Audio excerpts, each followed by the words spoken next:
I think we're on air. So good evening, everybody. Welcome to what might be the longest issue ever in the history of Build the Routemaster. I'm Penny, and this is Horlicks. Hello, everyone. Good evening. Longest issue ever in the history of Build the Routemaster. Oh, I'm Penny. Sorry, guys. I had the video running in the I was going background. to say, I thought I muted mine and I could hear it. Yeah, you know me. If there's anything to go wrong, it'll go wrong with me. So this is Horlicks. Yeah, hello, everyone. How is everyone today? Hope everyone's having a good evening. We have someone that does not look like Dave today, I'm afraid. It's Fleetwood J. Hello, everyone. How are you, Fleetwood? Not too bad, thank you. Good. So the reason we have asked Fleetwood to come on, by mutual agreement, normally we'd have Dave Say on, who is obviously the expert with buses, but we're not actually going to be doing it. Well, we will be doing the issue, but there's not really a lot to do on the issue. So we're going to actually be doing Jason's modification, which I think will be fun. And I have been promising that I will do it. And my life lately has been, there's always something more important to do. So today is the opportunity to get that done. So Jason is going to be with us to sort of watch over us with the big stick, make sure we do everything right, and tell us where we're going wrong. Isn't that right, Fleetwood? Yeah, it is, yeah. So I've got to tell you the funniest story in the world, but I'm overheating here, so I'm just going to turn my heater down. I'll be back with you one sec. So I pass you over to Horlicks to sing you a song. I haven't seen nothing. No, I might as well take this time to go through some of the comments. So hello, Roger Kendall. Love Minis, hello. Steve Hyson, hello. Dave Milne, Stuart Sullivan, Chris Camplin, all right. Dave, hello. Andy M, nice to see you. Steve Graham. I find myself doing the blah, blah, blah, blah a lot, and that's come from you. That looks really funny when you do the blah, blah, blah, especially your eyes. Sol, hello. How are you?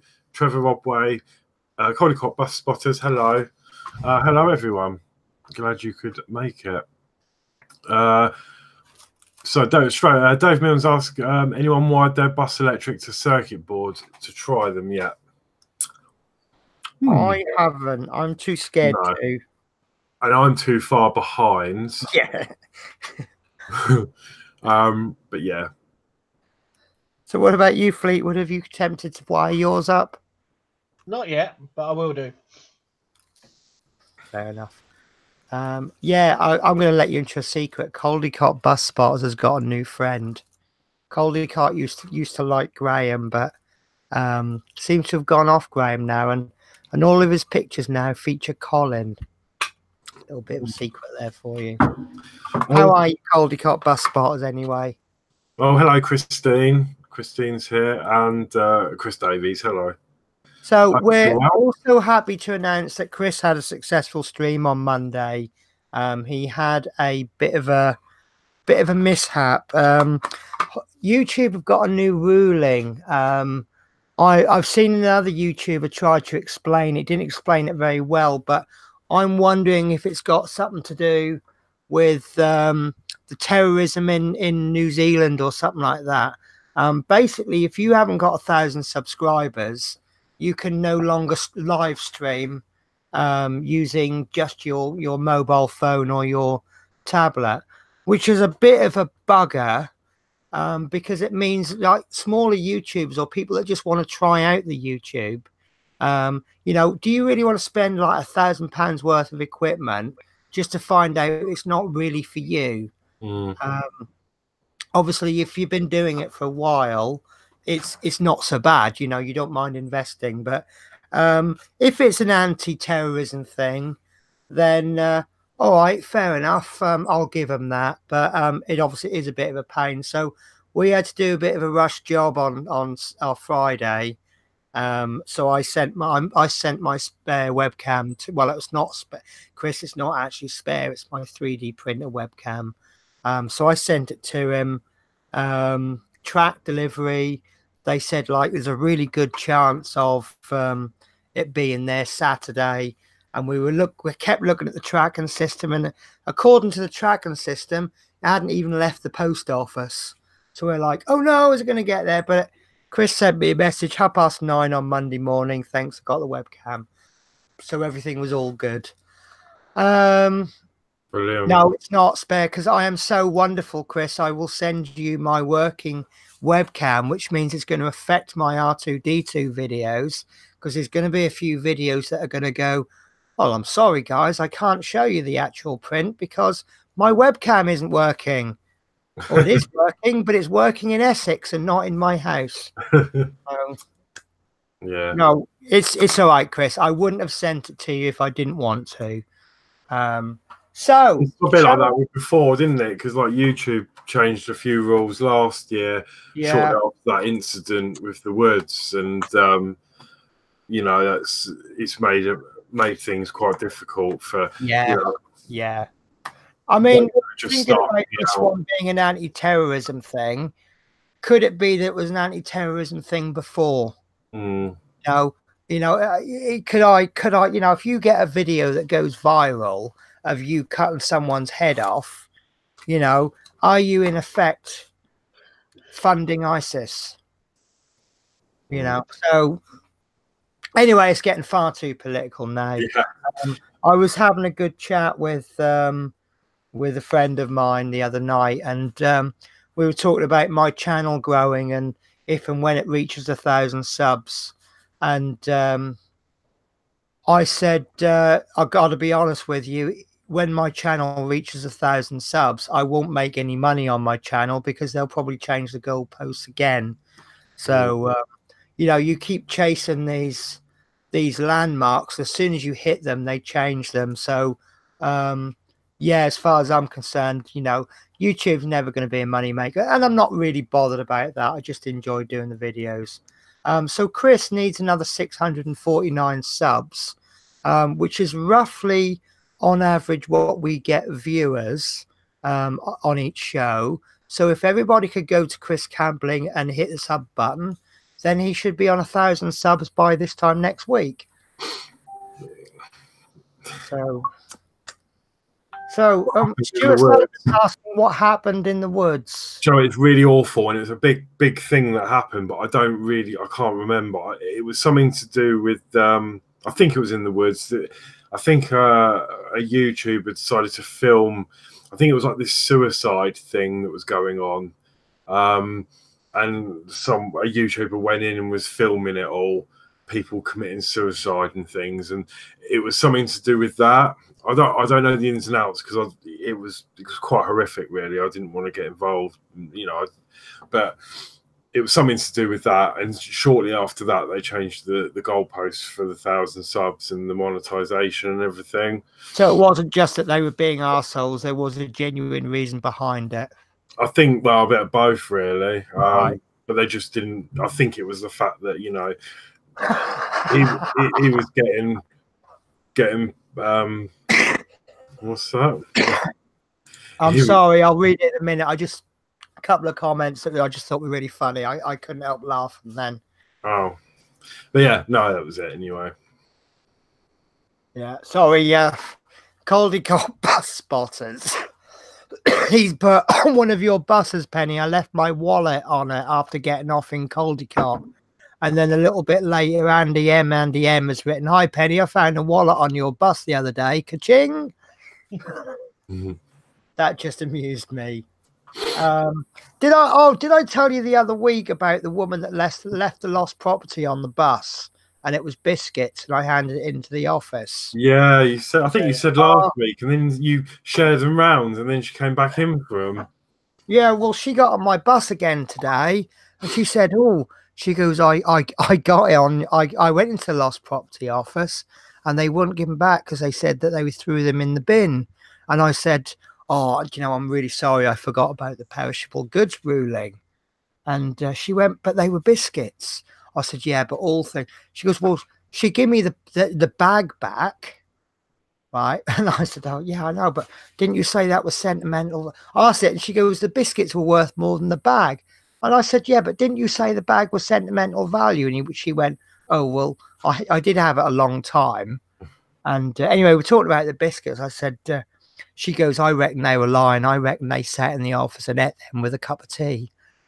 And I had to really work hard to not laugh. It was just so funny because as soon as she said that, I just imagined the inspector sitting there eating a bit. And that's exactly what he was doing. He was in the office eating them. So, yeah, Trevor Rodway said a bit of a toss-up between watching you on Man United and Barcelona. Can I be totally honest with you, Trevor?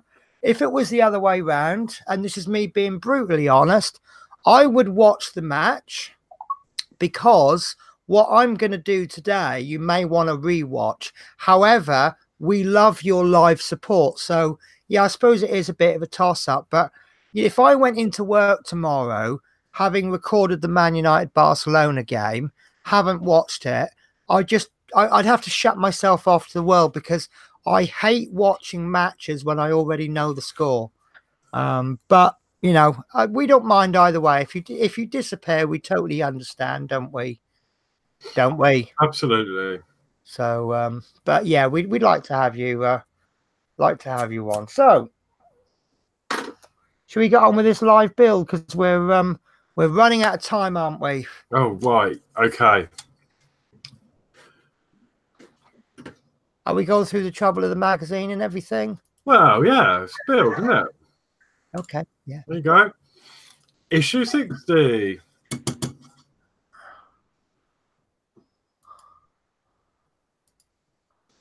What? Oh, God. I've got a messy desk today. So, oh, sorry. Are we on you, Horlicks, or are we on me? Well, yeah. Tell us all about it. So this week we've got Women on the Back Seat. A softly draped skirt, smart coat and handbag, and sensible shoes are typical of the clothes worn by older women in the 1960s. A permanent wave kept every hair in place. Okay, and then it says this figurine is a woman in her 60s or 70s, has been designed to sit on one of the bench seats at the back of the bus. She's clutching a handbag. It's always important to keep an eye on personal belongings when travelling on public transport. Especially in London. Sol says, oh my God, it's Theresa May. I said she looks like Evelyn off Coronation Street, Tyrone's now. Yeah. Just I don't know who she is. Yes, Andy M, that is the debate. Everyone knows my thoughts on the figurines. I'm not keen on them. However, I do agree. They don't give them like, if they gave us like one, sorry, yeah. If they gave us a figure every issue, then I would just be like pulling my hair out. But they seem to be giving us one figure every 7 weeks, and some people do actually like these figures, and I do agree they'll add some depth to the diorama. So yeah, I'm just going to concede that we're going to get some figures. So yeah, so we've got Reese Mogg and the Maybot. So this is my figure. And actually, I've got to be honest with you, I quite like her. She's got quite a lot of expression. There's a few little defects with the painting. But these Chinese cheap painted figures, you can't expect perfection. But she's got a nice sensible shoes on. And when you see some of Fleetwood J's figures, you can see why she's looking very distasteful at everybody. She obviously doesn't trust anyone. I do actually quite like her actually as a figure. There's obviously a lot of thought gone into this, and the detail's quite good. And if you wanted to paint that up to another level, there's plenty of scope to do that. So what do you think, guys? And, you know, by all means, be honest. Yeah, I mean, yeah, she just looks like a woman with a bag. Yeah, I mean, I actually cancelled my newsagent's copy for the 1 week, because I'll take the one, but I really don't want 2 of them. But yeah, I'm all right with the one. So I did say to W.H. Smith last week, I said I won't be picking up my magazine this week. So I would repaint it. I probably won't, but it's something that I can do. And obviously, if there's anybody out there that would like that repainted, because Adrian Langley has sent me the Mr. Pipe one that he wants painted up for me, because I think he's having 2, so he wants them to look different. So so long as I don't get 100, if anybody wants to send me theirs to paint up, or maybe Horlicks would be brave enough to have a go. Oh, I don't know. I don't think so. Okay, that's fine if you're not ready to paint someone else's figures. Because, you know, like I've said to you before with your painting, your biggest downfall is that you're better than you think you are. You just need to just get that bit more self-belief. You are very good. You know, that video that you did all those weeks back, I shared that in a painting group, and this is a bunch of people who know how to paint, and they said it's really good.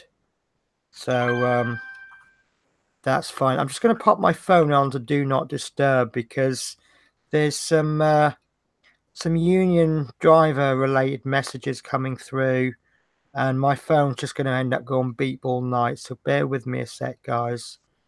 Do not disturb until 5 a.m. I've got a really good option on this phone. It says when you turn it on, you can either, it says, do you wish to turn on do not disturb? Yes, no, or yes until 5 a.m. And I assume it's picked 5 a.m. because that's when my next alarm is going to go off. So at 5 o'clock, the phone sounds will come back on, and it will the alarm will go off, and it's great because yeah. So guys, what do you think of the figure? That's what I would like to know. Is it something that you really are looking forward to? You really definitely do want it? Is it something that you wish you could get rid of it and not pay for it? Or are you just happy to have it? It's there. Let's just, you know, I've got a week off from building, you know. So, yeah, right. I think for me, it's just, like, personally, I mean, as I say, I was quite shocked because I didn't think we were getting them, because it said nothing about that at the beginning of the build, did it? No. I saw anyway. And for me, I think it's quite a nice touch. But yeah, I you know, as we said before, I think those of you that subscribe at the newsagents, I think it would be more disappointing for those individuals, because obviously being a subscriber, we've got 3 other magazines to go with it. Exactly. So we have build. But, you know, when you go down to the shop on a weekly basis, you won't have anything to build that week. So I think it swings and roundabouts. But me personally, I think it's going to look good. I'm happy to have them. Yeah, I mean, I think I'm on a bit of a disappointing month in terms of building, because the three Routemasters that we will be building, there isn't a massive amount to do. I've just got my Harley Davidson. I got my Harley Davidson monthly pack at the beginning of my dinner break, and I finished building and filming it by the end of my dinner break. So 4 issues, less than 25 minutes. The Millennium Falcon I can now proceed with, because that reminds me, I'm going to completely change the subject. There's an issue of Build the Millennium Falcon, issue 46. You need 4 bolts, and it says, let me read it. 4 suitable bolts will be supplied with issue 54. But if you are assembling the hull as you go, you can buy some M6 roofing bolts 65mm. So basically what they're saying is you need them now, but you won't get them for another 8 issues, which I'm like, yeah, sod that. I'm not going to wait 2 months. So I bought a pack of 10 of them. So if anybody wants 5 bolts, drop us a message. First come, first served, and cover the postage, and you can have them for free. Does that sound all right? But obviously you got to be building them. I'd rather give it to. But these are actually quite good ones. These are, I think, they're carriage bolts, so they've got this bit on the bottom, so they'll act as a little foot. So, and then obviously this time next month, I'll get another 4 because I'll get the ones that come with the magazine. So, you know, I've had to buy some. So if anybody else wants them, so that's fine. So yeah, and then yeah, if it wasn't for my new publication that came out that arrived at the weekend, I really wouldn't have an awful lot to build this month. So this is awesome, by the way. I've got to tell you that. But that's all I'm giving you. I did tell you about it last week, didn't I? Yeah. Yeah. Yeah. Okay. So Chris Davies says that he'll take it as it comes. Right. Dave Milne says it gives the bus some character, which is obviously agreed. Dave say she's okay, I suppose. Will go well with the others, hopefully. Right. Stuart Sullivan said he would prefer a figure thrown in with a build part. Right. Yes. Yeah, I'd be, even if it was just a small build. And Andy M agreed with that. Simon Lewis, just saying that it was 4:55 a.m. there. And Sol says he doesn't mind them, only worry he'll be able to access them when the bus is built, because I really don't want to fix them in permanently to the build. I know they'll end up rolling around when I display the bus, which is what I thought as well. Right. So would blue tack be a better option then? Or what about if you double back a bit of masking tape on itself to sort of create a double-sided masking tape, because masking tape's not permanent. But then again, masking tape will eventually peel off, won't it?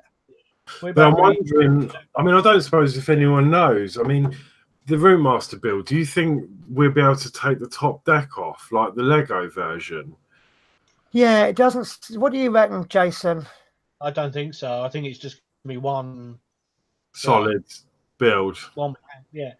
See, looking at that roof, it's there are 1, 2, 3, 4, 5, 6 fixing points on one side. I presume another 6 on the other side. So there's a minimum of 12 fixing points. So you're not going to be able to access the bottom deck, are you? You can get your arm in the back, but I'm going to imagine that the top deck will be the same. So because you've got the rear entrance and the emergency exit that will open, and I think one of the windows of the top deck is missing, so you can get your hand in and open the latch for the emergency exit. Right. So that's well, we'll see, but I think we're probably. It's a safe bet to say you've got to decide what's going in there before the roof goes on. Is here.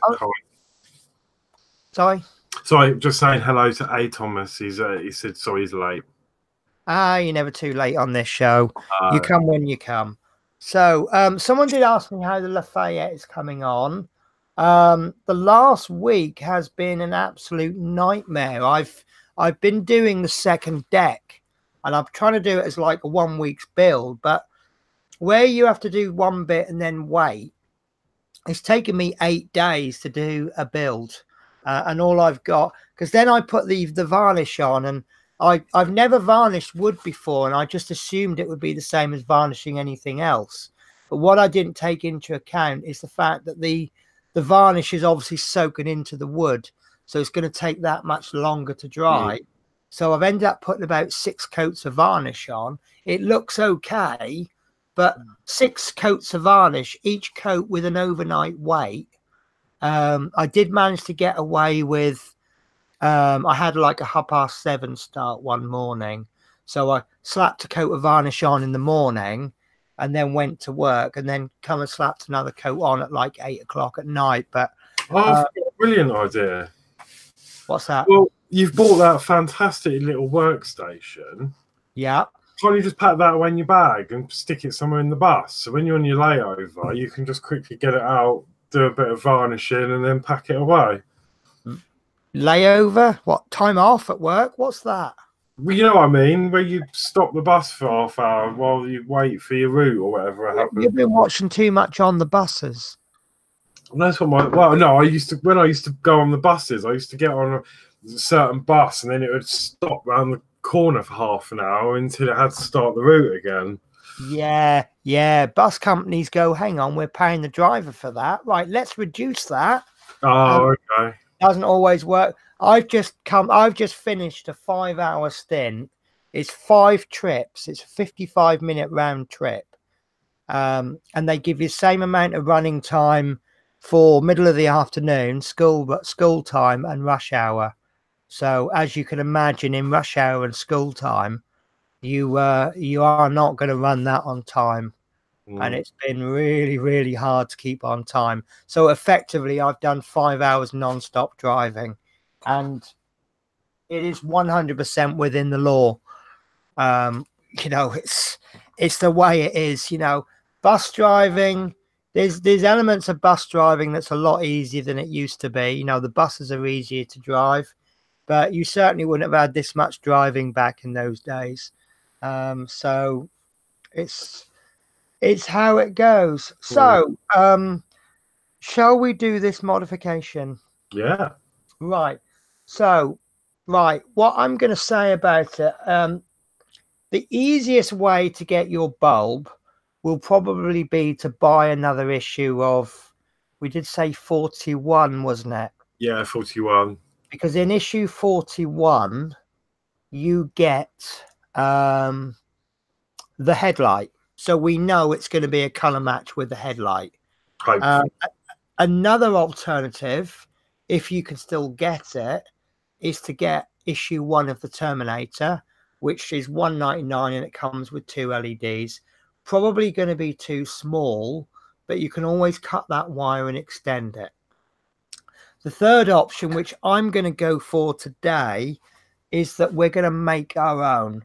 Making your own is probably the more difficult way to do it, but it's also the cheapest. The method I'm going to show you today, this is the method I would do, will cost me, it'll cost me about 3 or 4 pence, but that's because I've bought 750 bulbs for another project, of which I don't need all of the bulbs. I've bought a massive roll of wire. The wire can come from any source, really. If you're going to throw an old toaster out, cut the cord off and use that. You know, the wire might be probably way too thick, but if you got any bits of wire you can find from anywhere, take advantage of it. But I've actually gone out and bought stuff, and I've been buying stuff for other obviously when you do projects, you're always going to get spare parts left over. So what we're going to do, there will be some noise, I'm afraid, because I'm lazy when it comes to filing, and I'm going to get my electric drill out. So I'm going to switch my camera, and then guided possibly by Fleetwood J, we're going to make some replacement bulbs, replacement lights. So the very, very, very, very first thing we're going to do is to obviously we get a bulb, and we obviously always check your bulb. Sorry, I need to say something at this point. I need to give a big, big, big, massive thank you to Love Minis. Love Minis has been my moderator for over a year on Twitch and on here. Now, I learned to solder using YouTube, but I learned to solder properly from having Love Minis shouting at me going, "That's wrong, this is the proper way to do it." So I'm not a professional solderer. This isn't going to be the best job you've ever seen. from a hobby point of view, it's good enough. And I really need to thank Love Minis for that. So, right. So here is one LED. And what I've got a little breadboard here. You don't need a breadboard, but you need an electrical connection. And I've set it for 2 volts. I've just picked a low voltage that won't blow the bulb. And I'm just going to plug it in. And that doesn't work. Might be because it's not enough voltage. There we go. Right, so the bulb works. I've actually turned it up to 2.5. So there we go.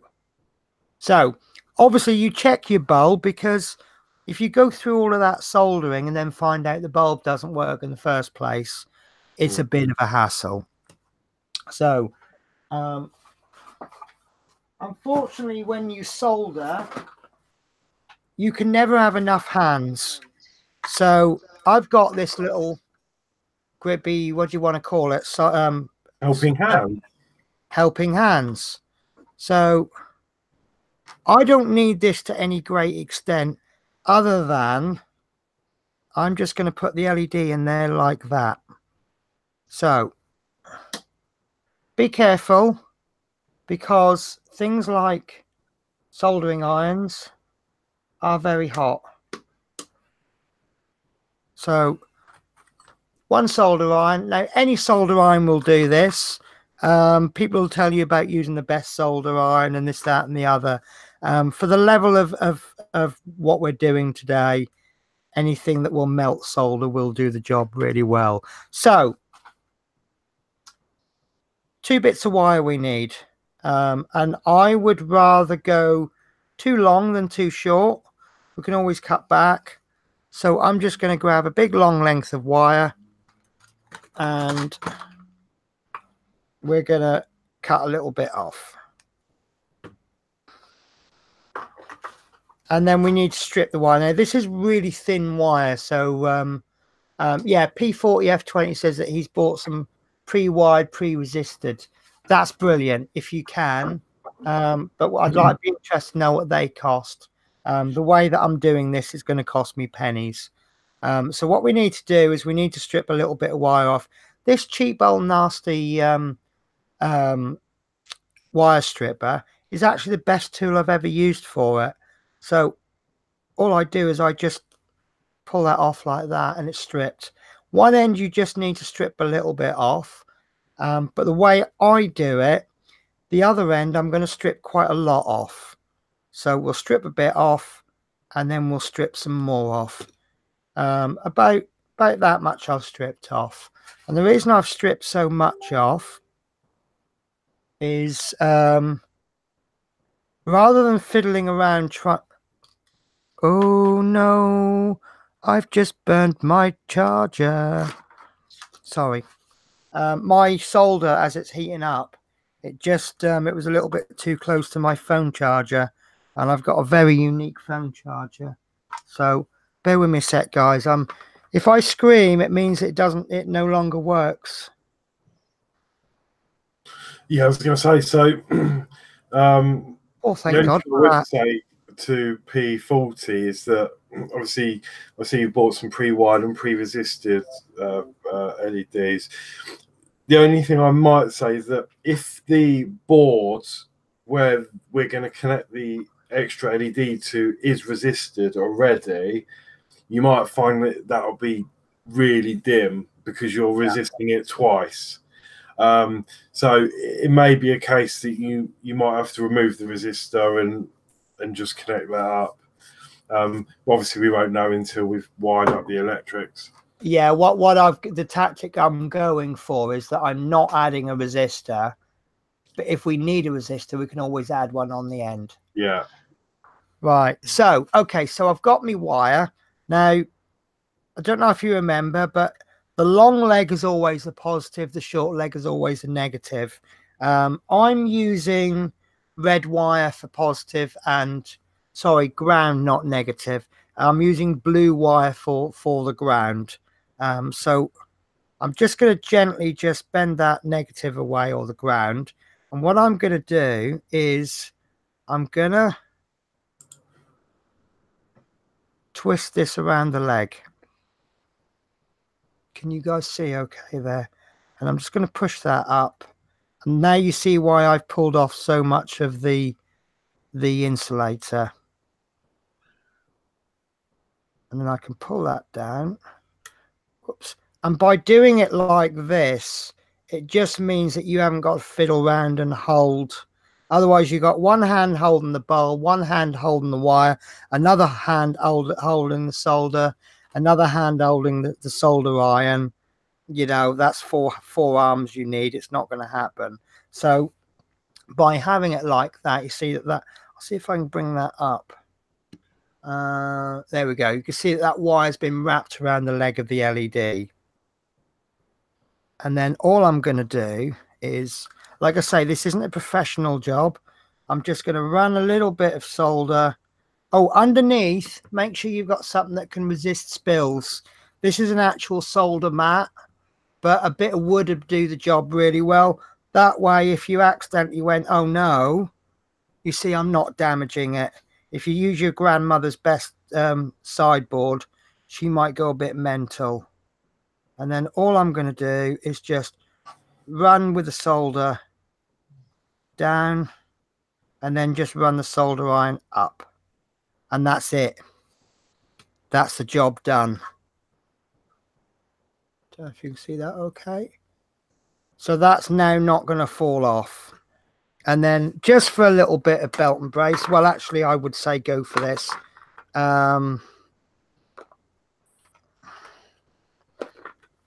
A little bit of heat shrink tubing. This is too long for the job. Has anybody not seen heat shrink tubing? I've used it a lot when I was doing my motorbike electrics. Slide it on one end and just slide that over that bit there. And what you now do is you apply a little bit of heat to that, and it will shrink and it will grab that really tight. So you can see how much loose there is there. Most people will use a lighter. You can use a heat gun, but a lighter is the quickest and easiest way to do it.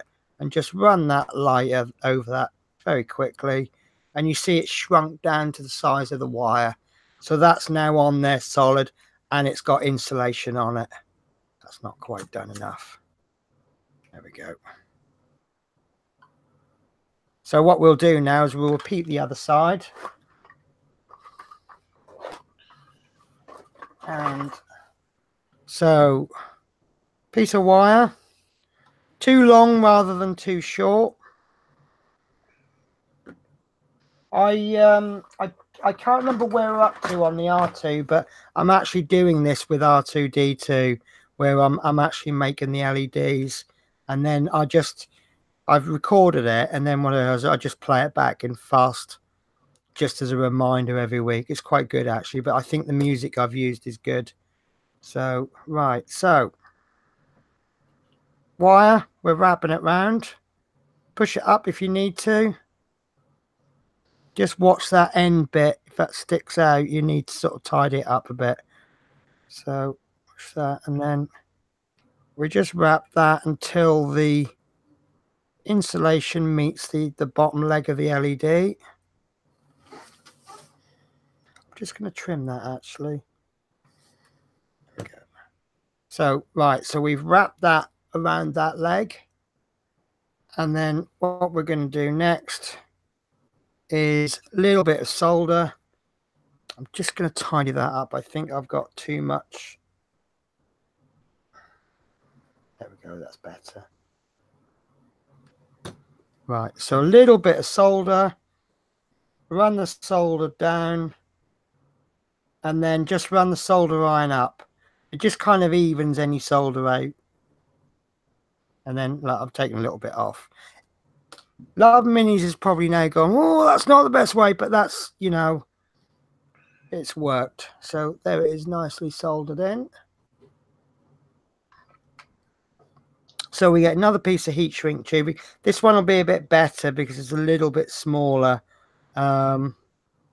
Most of these will shrink to a rate of 2 or 3 to 1. So if you've got, for example, 2 mil 2mm thick wire and you got 3mm heat shrink, it's potentially could shrink down to 1.5. So that will go onto that wire very, very tight. I've used black because I haven't got any blue heat shrink of that size. So we just run let's do it properly on this one. So hot air gun.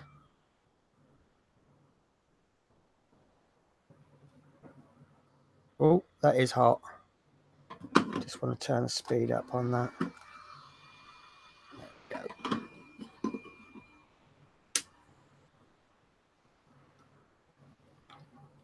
Right. So there we go, guys. I have made my own LED there. And then, most important thing, we need to check it still works, because we may have damaged that bulb while we were fitting it. So, oh, I've made that blue one very, very long. So we'll plug the red wire in. This is why I like to actually I'm going to plug it straight into the mains. Boom. Sorry, straight into the you know what I mean, the variable power source. And there we go. Let's turn the power up a bit. We've actually lost a little bit of brightness on that. There we go. So that still works. So that's good to go. So we've now got a working LED that's cost us about, well, I say 3 or 4 pence, but that's 3 or 4 pence based on the fact that I've spent about 10, 15 quid on bulbs. But if you spent 10 or 15 quid on bulbs and wire, you'd make yourself 750 of these. So obviously if you want to buy the one, get them off eBay or Amazon. If you happen to have some bulbs and some wire, that's how easy it is to make it yourself. So is everyone okay with that? Yep. Yep. Right. So I'm going to keep you two waffling for a bit. I'm just going to do a quick tidy up of my desk. And then obviously I need to get the bus part in so that I can actually fit it. Okay. Waffle? We don't waffle, Jason. Well, you know what I mean. Also, basically, when I say you're waffling, what I usually mean is I'm having a cigarette. So, right, Chris Davies asked, where will that be plugged? I'm sure Penny's going to go through that in a little while. I'm not quite sure how Penny's going to do hers yet. I'm assuming well, what I was thinking we'll do, and by all means correct me, Jason, I'm guessing we're going to splice that in with the headlight wire. So when the headlights come on, that light will come on as well. Yeah. It's so you splice it in with the main lighting cable, so when it's all when it's switched on, then all 5 lights come on. Lovely. Fleetwood, you're a little bit quiet, so I've just turned your volume up. Don't now start shouting or fix it, because you'll blow all of our speakers. Sorry, is that any better? Yeah, that's fine. Horlicks, can you just say something just as a comparison? Yes, testing. 1, 2, turn. Fleetwood? Yeah, I'm fine. Lovely, you're about the same. That's brilliant. You went very quiet. I don't know if it was your computer or if it was YouTube or something, but I just banged your volume up a little bit. So right, okay, you two carry on. I'll just get my bus down. All right. Yeah. So, right. Let's go back up. So, Souls has nearly burnt his house down. How did you do that? Of course, Mark Osborne has quite rightly said the side lights were not too bright as they were only 5-watt bulbs. Yeah, it's like in a car, isn't it? They're a lot dimmer than the actual headlights. So, yeah, that's very true.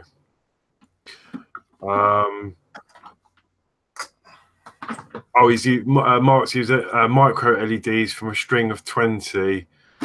One is about right for the side light, ready wired in. Hang on, sorry. Each one is about right for the side light, ready wired in, very fine wire. Steve hasn't connected his yet. as the bulbs be on the saloon body, and it will restrict movements.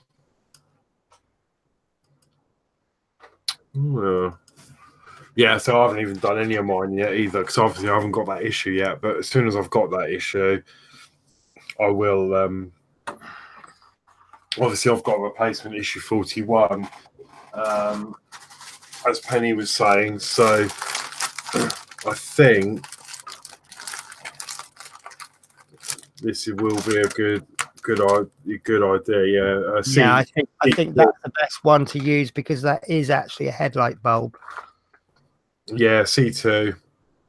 You get obviously your 2 LEDs, which should be the same.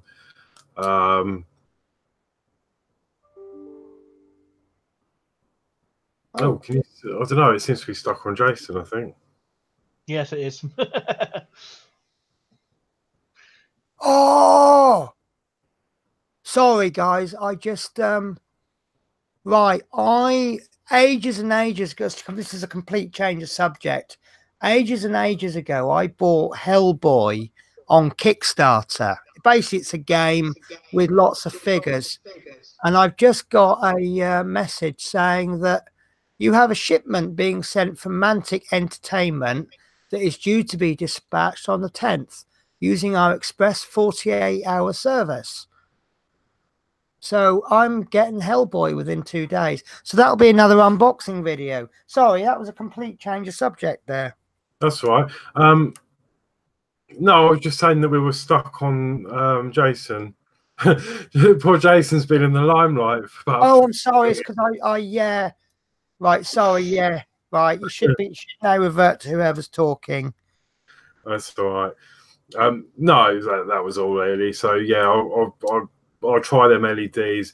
And thinking about it, what Mark just said, it is very true. And I might actually try and, when I do mine, try and splice it in near the end, so that I could actually put a resistor in to make it even dimmer, to make it suit, perhaps.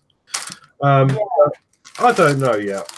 A resistor will dim it, will it? Yeah, because it's obviously resisting the current. But as Mark said, I don't know if you heard, he's saying that a side light isn't that bright. Right? No, but what also will dim it.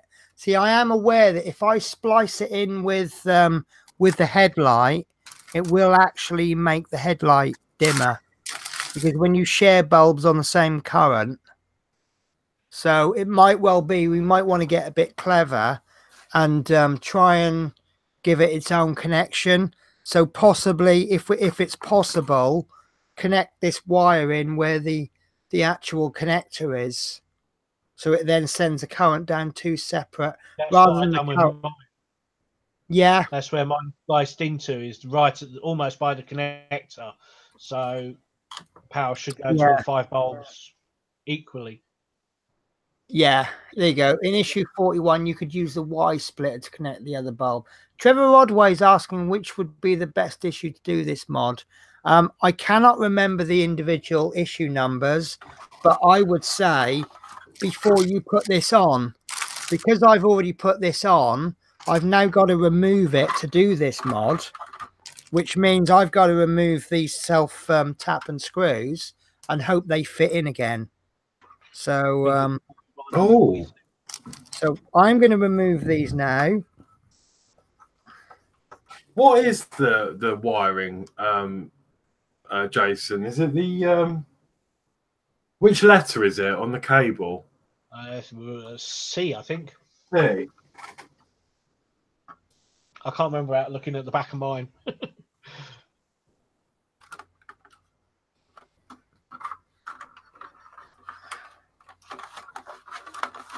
Oh, that's a shame. No, so Adrian was on something there, because obviously in 41 we got a splitter. It's a shame it's not the right. I remember getting a splitter. Yeah, do you remember one? It was incorrectly labelled on the magazine. Oh, of course, yes. And it goes. Yeah. Was that the C and the C1? Yeah, that's it. C1 and C2, and they were switched. C1, C2. Right. Okay. So I've removed so far the 2 screws on each side. there are some screws on the bottom, which is now the top. It looks like there's 4 of them. So yeah. I'm putting the 4 screws on the side together because these look like they're different screws. And I am very nervous about this because I'm hoping that they will go back in properly because, like I say, they're self-tapping screws. So, oh, that reminds me, I wanted to ask someone a question. Obviously, I've bought this thread lock stuff. Will thread lock work okay if I'm screwing a metal screw into plastic? Because what I've noticed from it, it kind of acts like a glue. Right, there we go. So the front is now off. So what we need to be doing is putting the LED into there. That's what we're ultimately going to be doing. Oh, Paul, you have being late, you have missed. My God, it was the best issue ever, wasn't it? Yeah. Might be one of the most, probably one of the most complicated ones as well. I mean, it looks really easy, but actually it's really hard, wasn't it? She was a bit of a battle axe, yes. Yes. Oh. Right. So again, I'm nervous because taking these coloured screws out, if I remember rightly, I already lost one. So yeah, so Paul, what we've actually done is so far we have created an LED bulb. You can actually buy one. If you're going to buy one, probably the best one to buy might actually be issue 41, because that is actually a right. Do not use thread lock on plastic. That's fine. So we've made this bulb, but if you don't want to make one, you can buy one. You can either buy one from Terminator issue 1, you'll get 2 for $1.99 or the equivalent. But probably the best bulb to get would be issue 41, because that comes with a headlight bulb. So you know it's going to be the correct color, or it should be the correct color. Or you can buy them on eBay for quite literally pennies. So what I'm going to attempt here is to remove as few screws as I possibly can. So just enough just to gain access to that. And I'm hoping removing 5 will do the job. But obviously, if you want to do this mod and you haven't completed this yet, do the mod before you complete it. Yes. And don't forget these windows. These windows are now trying to pop out, as they obviously would, because there's not so much holding it in now. Right, so that's 5 screws removed. And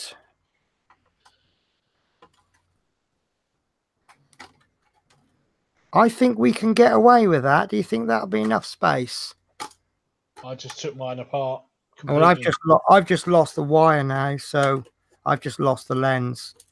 So I'm going to have to take more of it apart. Okay, guys, so you're going to have to remove all of the screws, I'm afraid. Horlicks, can you remember what issue this is? No. Does anybody know what issue this is?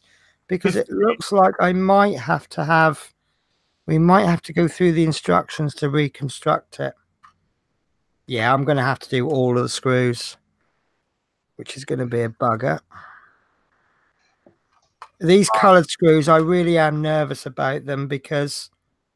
Issue 51 and 52. 51, 52. So it'll probably be 52 then, will it? Just the construction of it. Yeah, 51 is the first part, and then 52 is the inner part. Okay, and while you've been doing that, I've been having a little play here. Oh, Horlickson is playing. So, Adrian is right. You could use the wire splitter, but if you get issue 41, you've got the LED. Obviously, you'll have to cut one off.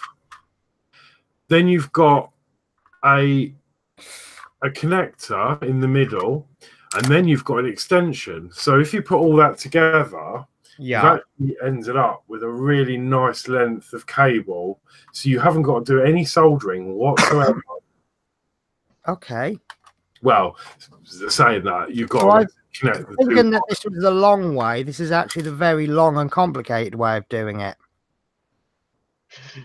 That's always me, though. No. What it means, though, is that this is the worst case scenario. The way that I've made that bulb is the worst case scenario. The best case scenario is to go out and buy a bulb ready made. Yeah. It's just that I am the world's biggest skinflint. If something costs 2p, and I can save a penny, I'm happy to do that. Right, so what I've done with this LED, as close as I possibly can, I've bent it over, so it's now pointing sideways. Oh, sorry, that camera's here, isn't it? I keep doing this. I keep pointing things under the microphone. Yeah, I'm not losing sidelight bulb. It's actually this solder mat that I've got. It's got little holes to put screws and things in, and you can actually arrange them in the order. Right, so sidelight bulb, wall. Don't forget to stand the top of the bulb down. Yeah, no, I'm just having a little dry run to see how much I'm going to have to remove. Because I was originally going to be just sanding some LEDs down just to see how far we can take it. Right, we need that down all the way, don't we? Near enough, yeah. But yeah. Not too far down.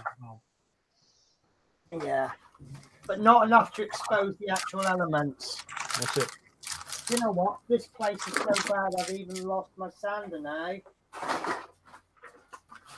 I use an emery board. I think I'm going to have to. I think that's my only hope. So, right, sidelight lens. Right. Okay, boring time, guys. And you're going to have to do this whether you make your bulb or buy one. Oh, can I hear someone else sanding? Me. Go Horlicks.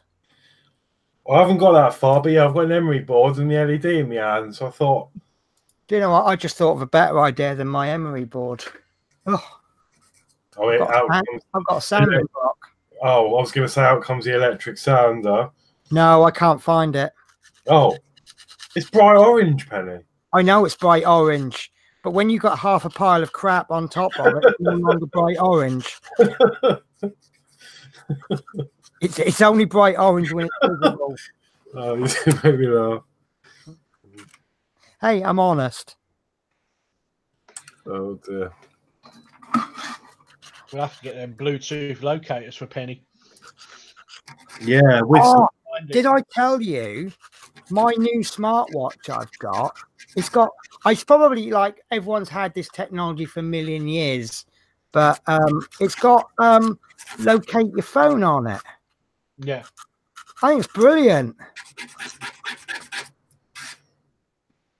Right, that's as close as I dare at the moment. Oh, do you know what? I'm going to have to trim this wire up because it's annoying me. So I'm going to cut this wire with the trimmers that I've just lost. You know the trimmers that I had a couple of minutes ago? Yeah. They're gone. There they are. I put them away in a safe place.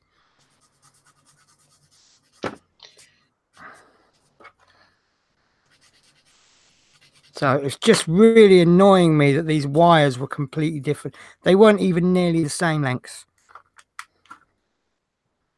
Right, so.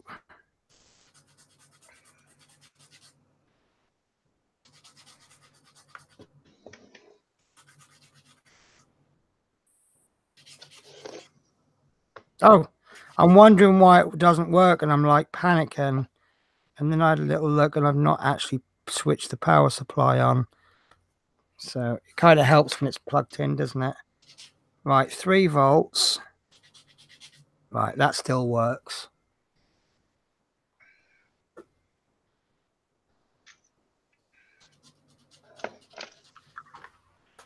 Right, Because one thing I'm not happy with doing, and that's bending this bit back.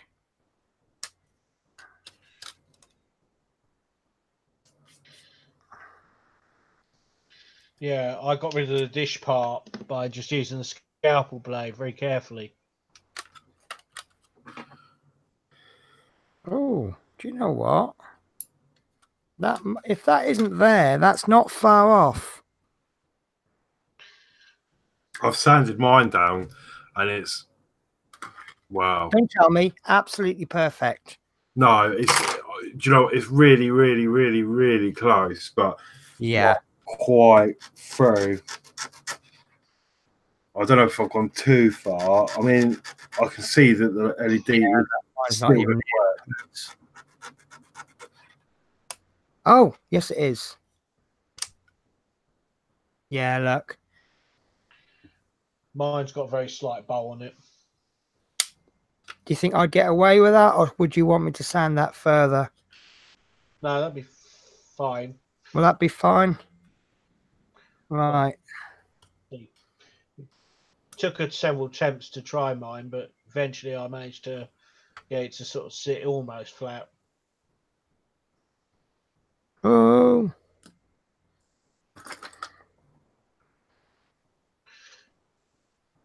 But what I did was to stop the light bleed going into the cab.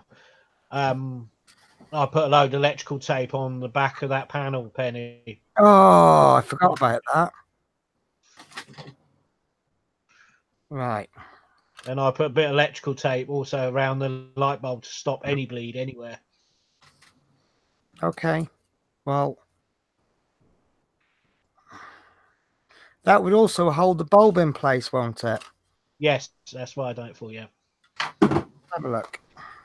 Because I put it all together for the first time round, and I found out that I end up with light bleed going into the saloon.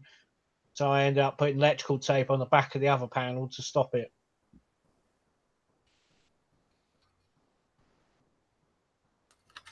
So I definitely have a bulb. Oh, I see what you mean. Yeah. Okay. So I need some kind of tape. And I would, while you're doing it, while you're putting electrical tape on the back of the other panel, is I would actually use a scalpel blade and carefully remove the little cup that is meant to hold the plastic lens in on the back of that panel. Remove the cup. Yeah. Oh, yeah. You might have to just explain that to me. Well, if you take part 52, when you take part 52 off, there's like a ring which holds the plastic lens in. Oh, what, this one? Yeah, you need to remove that so it's flat. Okay. And then put electrical tape.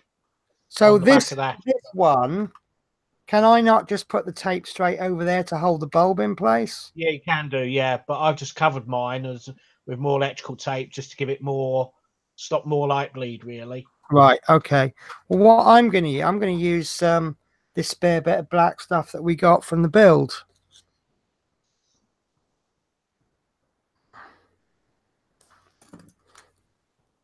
It's also manipulating the wire that seems to be a problem.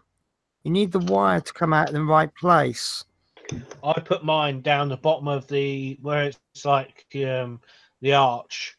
I'll put it going out the bottom of the arch. What, there? Down a bit further towards there, yeah. There? That's where I'll put mine coming out of, yeah. So if I put the wire like that. Yeah. Okay.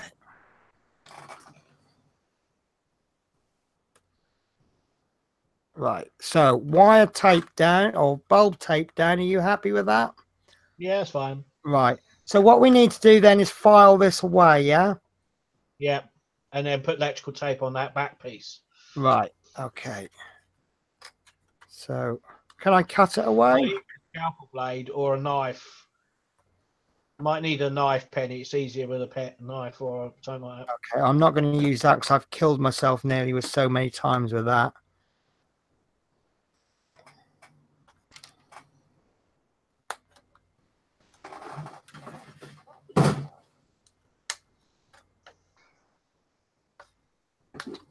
There you go.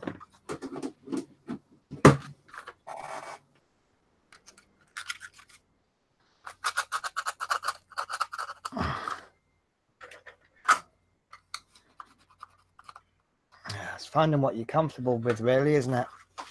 Yeah, I used the sound staff for a nail board, you know, an emery board used for your nails. Yeah, do you know what? I've always sung the praises of emery boards. You know, you go out and you spend a lot of money on sanding bits and bobs, but you know, emery boards, 50p from the supermarket. Brilliant. Can't go wrong, can you? Yeah. Trouble is, I am actually technically dangerous with knives. I really don't like using a knife on YouTube because if someone copied the way that I did it exactly, it's really a case of do as I say, not as I do. Yeah. Do what you feel comfortable doing. Yeah. Okay. So are you happy with that, Jason? Yeah, it's fine. Yeah. And then just put a bit of electrical tape in that area. So if I covered up where that was, yeah. Do you think that would help?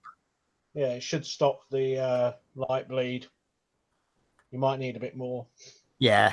I thought that was one big square, so like that. Yeah. Right. Okay, well let's give that a go.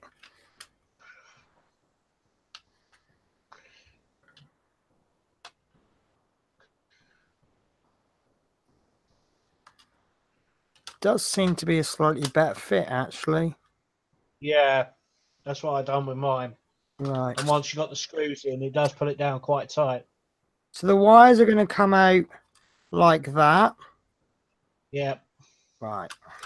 And then I just fed them underneath the bus. Fair enough.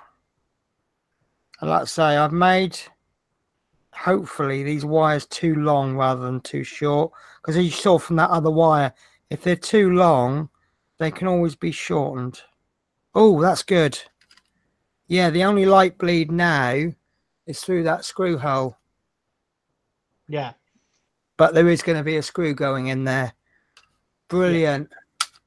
So, yeah, that's a little bit off center there. That's my fault. But on the whole, you're not really matter. So let's turn that off. No, you can't really notice it. But at the end of the day, I've got a light. Yeah. I've got a light where I wanted one. So all I've got to do now is put the screws back in. Yeah. And don't forget to put the windows back in. Oh, the windows, yeah. We hold them in with masking tape, don't we? Yeah. If I remember rightly. Yeah. First time I done it, I was so chuffed. I looked back and I said, "Oh, I'm so brilliant! I've done that. I forgot to put the bloody windows in, so I take it all out again." And every time you screw, or every time you unscrew, you always run that risk of it not going back in. Yeah. Right. So window back in. Just be careful. The handle's the other side, Penny. What, that one there that's broken off? No, the other ones, the chrome ones on the handles. You don't push down too hard on that back piece, so you break them and all. Oh, those, yeah, of course. Right, I think I'm going to have to mask and tape. I can't believe I've lost my handle there. It was always going to happen, wasn't it? Right. I broke mine. I had to get a replacement. I think the majority of people have probably broken theirs, haven't they? Yeah.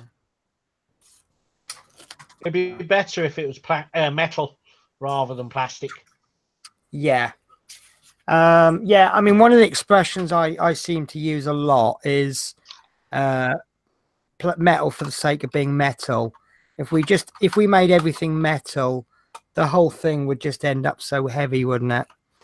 But yeah. I think there's some things that handle would last a little bit better if it was metal. Mm-hmm. Right, so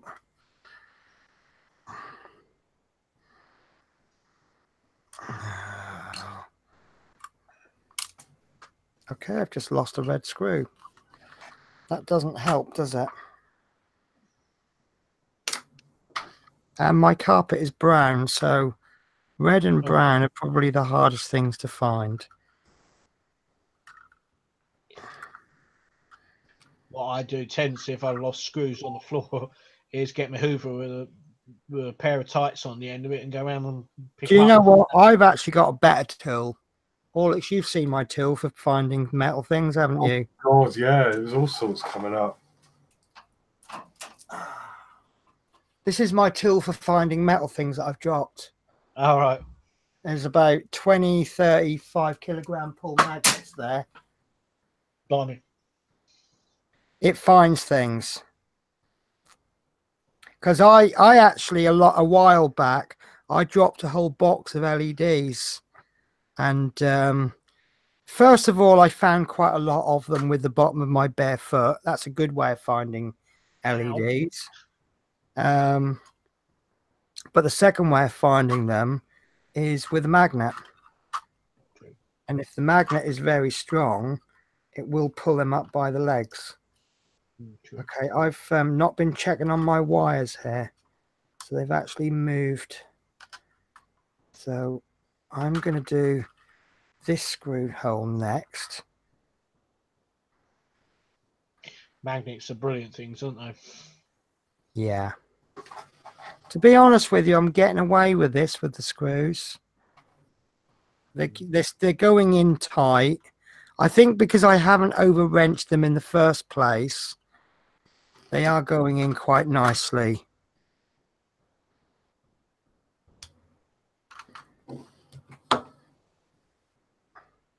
So this will be, do you know what? For someone who said that they're not going to modify their bus, I've actually done okay. I've done 2 mods in 2 weeks.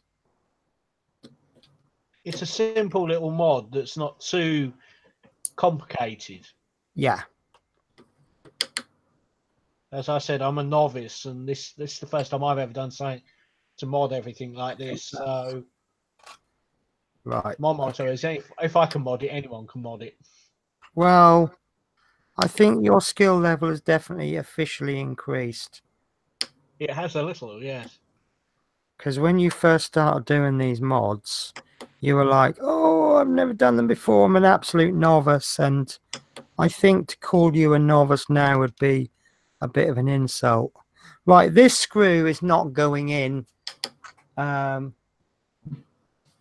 I've got a feeling one of the screws didn't go in fully tight anyway. So I'm going to go with that for now. You could always put a tiny bit of super glue with a cocktail stick in a hole and then put the screw in, maybe. Yeah, if all the other screws go in, then I'm happy with that. But I think that is actually enough. So I'm not actually putting the screws in the correct order according to the magazine. So that might have a difference as well. How are you getting on, Horlicks? You're very quiet and I can hear the occasional working noise. Just did we get excited? I've sanded down the LED and I've just tested it with my component tester. Oh, your component tester, not variable power supply, component tester. Yeah. It's that I showed you it. It's that little gadget. Yes, you did. And when by the time I could actually afford to buy one, it had gone out of stock on eBay. Yeah, it's like £3, but it's brilliant. What you do, I'll show you actually while the thing's on. So I've just manufactured. This is my. You hear the words he uses, people. I've just manufactured. Yeah, that's the LED. And I've ground it right down as far as I can get it. And then I've attached it to the other bit of the loom that came in issue 41 and then attached that to the extension in 41. So now I've got a really long wire, which I shall cut some bits off of. And then I've just removed it actually, but hang on. I've got this, this component tester, and I've got these little pins, these 2 little prongs, and I've just wedged it in the end of the cable, and then I've got this little tester, and it was like £3 or £4 on eBay. So you put it between points 1 and 2 and clamp it down, and then what it'll do is it'll actually test your resistor and tell you what it is. So if I push the button, it will then test it, and it's testing it as a capacitor. I don't think it's supposed to have LEDs in it, but as you can see, oh no, you didn't see that. If I push that again, it tests, and then the lights flicker. Ah, and that's all I need it to do, just to show that that's lighting okay. That's a bit cleverer, isn't it? Yeah, so, and the joy with the tester is you can, I don't know how, it seems to be working on any polarity. Fair enough. Maybe it sends the current in both directions. Yeah, so you see one, so the one on the left is the normal size one, and the one on the right is the one I've cut down. So there's quite a lot of difference to the eye. But yeah, I'm happy with that. Good. But Can anyone remember the name of the screw that we're putting in here? Is it JP, wasn't it? Is it JP? Oh, could be. That's interesting then, because I've just had a quick scan for the screw that I dropped. I ran my magnet and I got 2 washers and a blue LED. So I'm not going to find it today. So I've just gone. Well, I remember that I lost. I discarded a cream screw, didn't I, during the build? So I know that I had a red spare one. So I've used a spare one. So there is my mod then. And I'm rather pleased with that. That's gone a lot better than I thought. I've got my wires where Jason's told me to put them. Yep. And I'll do another test on this. I don't think you can really test it too much, can you? No. There's no reason for it to not work now, but that's why I put in my instructions. Just keep testing as many times as you feel like, just to make sure everything's working. Doesn't work until I turn on the power supply. Still doesn't work. There we go. So we're working. Horlicks, Paul is asking for the link for the tester. I might actually be able to help with that myself. I might actually be worth some money today, worth some value. As I was saying to everyone a couple of days ago, I had a good old clean out on my browser, and now I've only got 39 tabs open, which is a real improvement for me. Well, it is, yeah. Yeah. And I'm actually not joking. I've got 1, 2, 3, 4, 5, 6, 7, 8, 9, 10, 13, 14, 15, 16, 17, 18, 19, 20, 3, 4, 5, 6, 7, 8, 9, 30. So 1, 2, 3, 4, 5, 6, 7, 8, 9, 4. I'm actually now up to 40. So, but no, I can't find that one now. So I'm going to have to ask you, Horlicks, if you're able to. But you are the one who has the super duper computer, so you could probably go, eBay, tell me about my recent purchases, and it'll just go, you have made this purchase. This is the one you are looking for. Right. So where are these wires going, Stuart? At the moment, they're not going anywhere, but I'm going to try and splice them into the connector with the headlights. Is that what we said, Jason? Yeah, towards the connector more. Yeah. Back. So it'll actually be splitting the current into 2. Yeah. Whereas Horlicks is going to go for the option of splitting. I'm actually putting a splitter in. I'm actually going to put 2 into 1. I had. There we go. So if this, I mean, obviously this isn't it, but if this was the headlight, what I would be looking at doing is getting that wire into there and then getting this one into there. So now when the current comes in, it's going to send it down 2 wires. One will be to the headlight.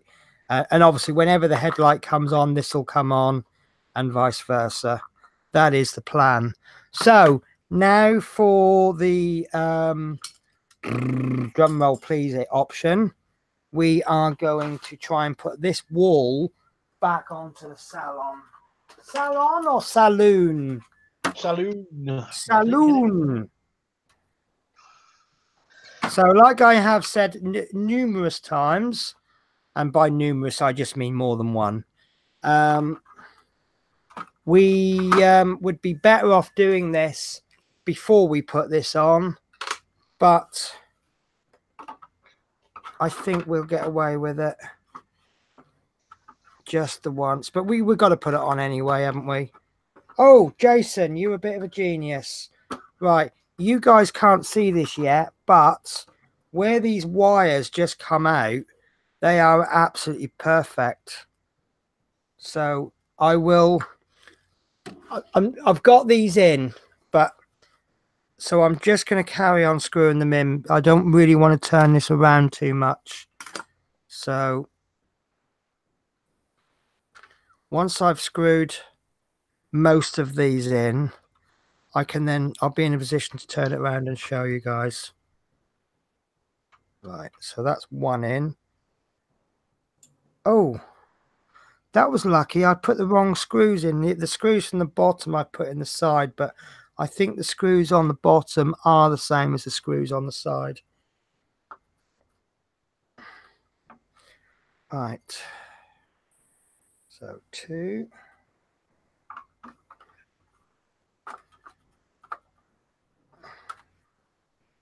Yeah, I've either got very, very lucky with these or I've done them well enough. They seem to be going in like a bit of a dream, actually. But again, I think that boils down to the do not over tighten.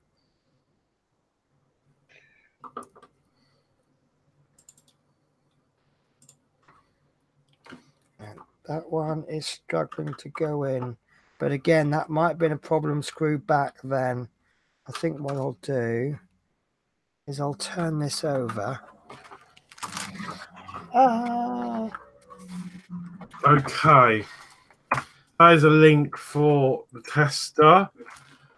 Obviously buy at your own risk, because this is what I've got, but I haven't bought from this seller, because the one I originally... Oh, is it the same thing but from somebody else? Yeah, so buy at your own risk. I haven't bought from this. Oh no, someone spotted the under my desk and they spotted my slippers. Yeah, that's being hidden up, that one. I don't mind showing you a lot of stuff, but I try and draw the line at my slippers. So, but yeah, the tester does all sorts. Obviously, you can test the LEDs with it.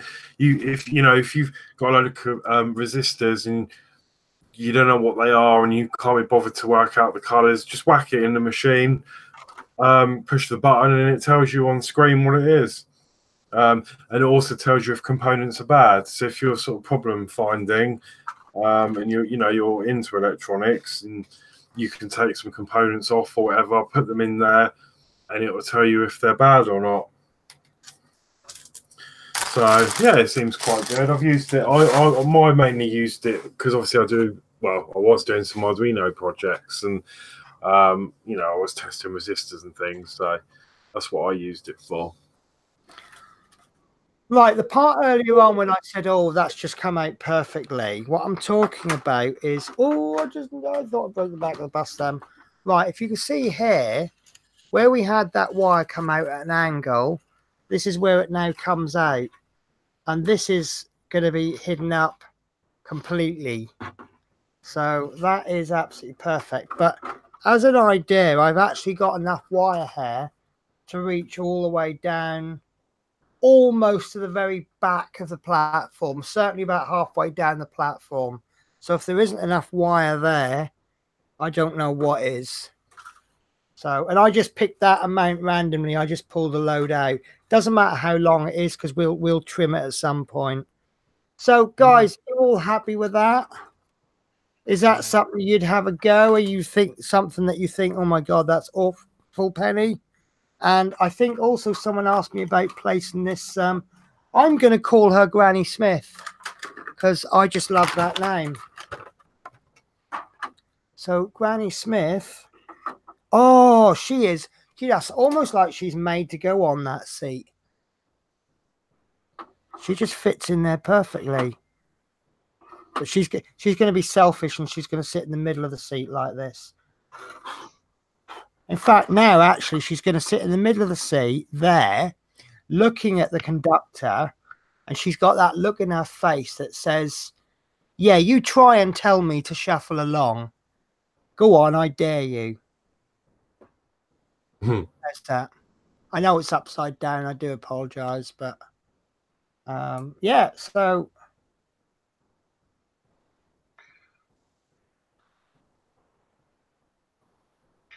looking good. Definitely going to do that mod on all our buses, says Dave. Yeah, okay. So I was worried about attempting that because you kind of jump in and you go, yeah, that looks simple. Yeah, and that's the point where you're going to fall on your face, isn't it? You sort of run the risk of getting a bit cocky, but actually that wasn't a difficult mod, really. It was just it was all about dry brush your hair for a bit. Yeah, it's all about taking your time, doing one thing at a time. Plenty of checks. I think me and Horlicks are similar in there, that we'll check it loads and loads, won't we, Horlicks? Yeah. That's what I do. Sorry? That's what I was doing. Just kept checking it. Even when I put it back on the chassis, I tested it to make sure, There is absolutely nothing worse than going through all that work only to find out that it no longer works. Yeah. I would probably have to scream. So I'm just putting my saloon. Well, that was lucky. The wonderful piece that we made last week, I just dropped it, but thankfully it landed on something soft. Can you actually hear me? I'm miles away. Yeah, just about. Yeah. Right, so I'm happy with that.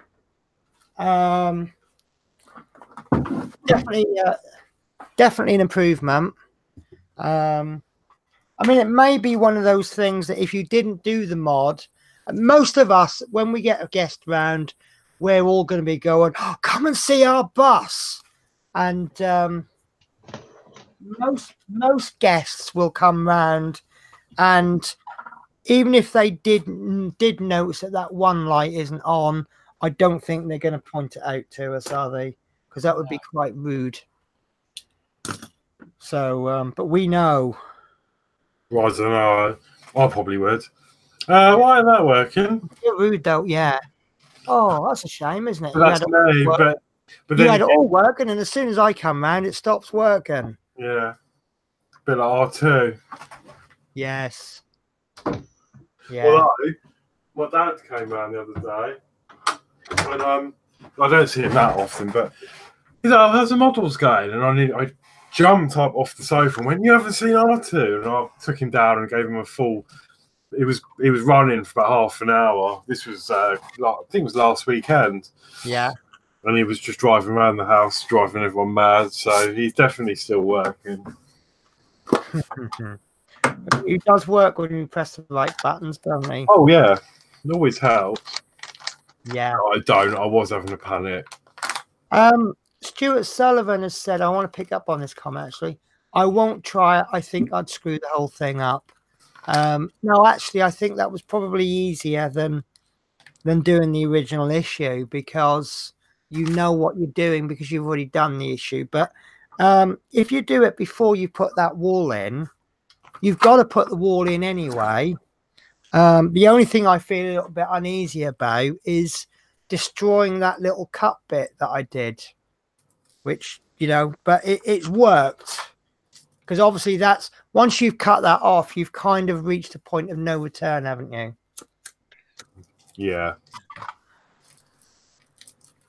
But Adrian Langley says you can always make it split up with the 2-pin connections. But then, as I say, I mean, you know, as Fleetwood just rightly said, I mean, if you change that, if you put the LED in, it's obviously the LED that is actually going to hold that in place. The only other suggestion I had is how deep is the cup? Not much. I mean, you could just put an SMD. You could put an SMD LED in there rather than an LED. Yeah. So I was thinking we could cut like a little channel out of the cup to house the wire, and then sit something in there so that when it goes on. But yeah, or you could just put half a ton of electrical tape that you like to do. Yeah. But yeah, absolutely. Do you know what? I love the stuff. You like your masking tape. I've got like rolls of electrical. I won't be without electrical tape. No, I should buy more electrical tape. I'll tell you what I have got that I was trying to experiment with. I got some magnetic tape, and I thought if I stuck bits of magnetic tape everywhere, it'd be brilliant. Only one flaw. I bought this from Poundland, so as you can tell, it's useless. And it's not magnetic. Right, Stuart Sullivan, I resent that remark. I am not used to electronics. I really am very new to electronics. And I know the absolute basics. Love Minis, if you're still watching, would you like to describe how brilliant I was at electronics the first time? Well, you could say as well if you want, Horlicks. Yeah, I think that session ended up in tears, didn't it? Yes. But you know, one thing I'm really thankful for is I made the statement. I've been watching a lot of YouTube videos on soldering, and I now feel confident enough to give it a go. I'm so glad I didn't say, yeah, I reckon I can do it. I just said I'm confident enough to give it a go. So, I mean, I don't want to be responsible, Stuart, because I mean, obviously, at the end of the day, if you don't feel confident enough to do it, then obviously don't. But I think you can do that LED mod. I think you'll be surprised. Yeah. It looks complicated. Yeah, I really think you could give it a try, and you'll be so, you know, say anything you do, and you're like, oh my god, you'll be so amazed by it at the end. I think making the LED was the harder bit, and you can buy the LED pre-made. I think you should buy an LED if you want the mod. That is, obviously, it's your personal taste, but if you think you would want that mod, I would, buy the LED pre-wired. Yeah. And fit it. Because you've also got the problem that if you buy the LED and then like that LED that I've just soldered up, if that's a better quality LED than the one that came with the Routemaster, they're not going to match. Yeah, I think you should give it a go, Stuart. I'll tell you what, Stuart, have you got, or can actually, right? I'll tell you what, we'll do a nice little tie-in here. Stuart Sullivan, I will be quite prepared. I think I've got an old soldering iron somewhere, and I can chuck you a load of LEDs and a few lengths of wire and a little bit of solder. Just have a little practice soldering with them. Do what I did, wrapping the wire, and I'll give you tons of wire. And so if you email the Routemaster address, which is Horlicks, routemastershow@gmail.com, and that is a brilliant tie-in for. Oh, we have some pictures. Yeah, that's fair comment, Dave. If you don't want to strip the parts down, I've got 2 screws that didn't go back in properly. but I can't remember if they went in properly in the first place. It might well be that they didn't go in. But was it a crate? Yeah, I think actually, didn't you have a problem with one or two of them? Yeah. Every time I seem to get bits of plastic, I seem to have. I know I had problems with the radiator. It's just that there's enough screws in there to not worry about one that doesn't go in fully tight. That's why I was asking about the thread lock, but someone said not to use thread lock on plastic. I suppose you could use super glue, couldn't you? But then that becomes permanent. Right, so yeah, on the Routemaster email this week, it's been quite quiet in there because obviously it's new, but we've had a couple of images come through. And one of Routemaster Show, isn't it? Yeah, routemastershow@gmail.com. And I've lost some of it. Hang on. Oh no, you haven't deleted the emails, have you? No, that's usually my job, isn't it? I downloaded the images. So the first one we got was from Gordon, and I'm just going to open it up. I feel like a proper TV presenter now. You know, do you remember? Does anyone remember Heartbeat? Is it Heartbeat? Remember with Tony Hart and Morph? And now over to our viewer pictures. Yeah. Yeah. Rogue Gallery. This was shared. I really like that picture. Yeah, this was shared by Gordon. So thank you very much for sending that in. It does look really good. And looking at it through the window there, it does look like a real bus. It does. It does. Obviously not our cleaners have been in there. Okay, and then is Take Heart, that's it. Take Heart, yeah. Yeah. Oh yeah, Gordon Brooker, it's mine. I think that actually confirms what I mean. A lot of people were complaining about the seats, and I think one of the conclusions we came to was that when you're looking in through the windows, those seats will look okay, and I think that's our confirmation. Yeah, and it's really nice as well because I can't see one fingerprint on that glass, so I think I knew you'd find something like that to look at. I didn't even think about fingerprints. And yeah, so thank you for sending that in. So as I say, Penny's plugged the email address there. So if you want to share your photos for next week, yeah, send them along to us. We'll happily show them off. Lovely. We just love showing other people's builds off. I've got to be honest with you, with the comments I was getting, say 6 months ago, people were saying, "Oh, your build is really good, Penny," and this, that, and the other. And and obviously it makes me feel good. But what I'm thinking is really lovely, and I mean this positively. I'm looking at other people's builds, and now I'm feeling ordinary, which is great. It means we're all as good as each other. There isn't many people that stand out from anyone else. We're all of an exceptionally good standard. Does that make sense? That didn't come out wrong, did it? No, I think I get what you mean. Yeah. Although Jason's on the other hand. Oh, Jason is head and shoulders. There's always got to be one who's awesome. It's not that good. No, I'm sorry, but you are so wrong there, Jason. So this is shared by Jason, who's our guest this week. I think there's a little bit of sexual tension going on there.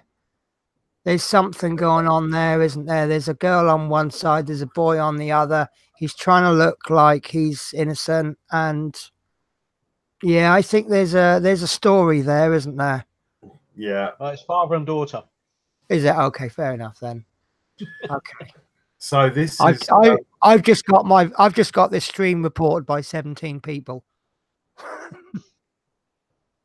So this is one. He sent us 4 images. This is one of the his diorama. It's absolutely fantastic. Yeah. The beacons will flash, but I just need to get some wiring sorted out. Now, this figure is actually painted by Jason. It's not how it came. No. Really? Yeah. I think Yeah, didn't you show us? Didn't you show us that original? Yeah, no, you've already seen the original Horlicks. Do you know what? I'm useless on that. I mean, when I'm at work and stuff, I don't really have time to read it. And then by the time I finish work, there's so much conflab gone on. That's Jason's fault. I missed it. But I really didn't think you. No, I thought that was I thought that was bought like that. So that is absolutely amazing job. Yeah. Absolutely amazing. Okay, yeah, that's what I'm thinking, Stuart. Boy meets girl, but no, we've now been. I think he looks like a young chap. Actually, I got to be honest with you, but I haven't seen the figure in real life. So, okay, and then that's a picture of his diorama, sort of lengthwise, and that's quite a busy street going on there, isn't there? I absolutely love it. I would say that that's a scene from Newport because, as you can see, the motorbike has been parked right across the junction. True. Are you going to get a figure for the little moped, Jason? That is the guy there, standing there. Oh, of course, yeah. Sorry. Got a matching shirt, matching scooter. Yeah, but it's not his bike.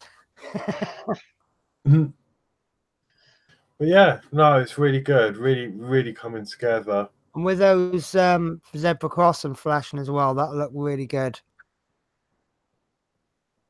Are you going to put both sides of each end, or is it just? No, that's how they should be. It's like that. Right. And one thing I've often mentioned to Jason, if you look at those road markings, they are worn, which I think is great. They're not absolutely perfect. Yeah. You know, obviously where the cars have been rolling over it.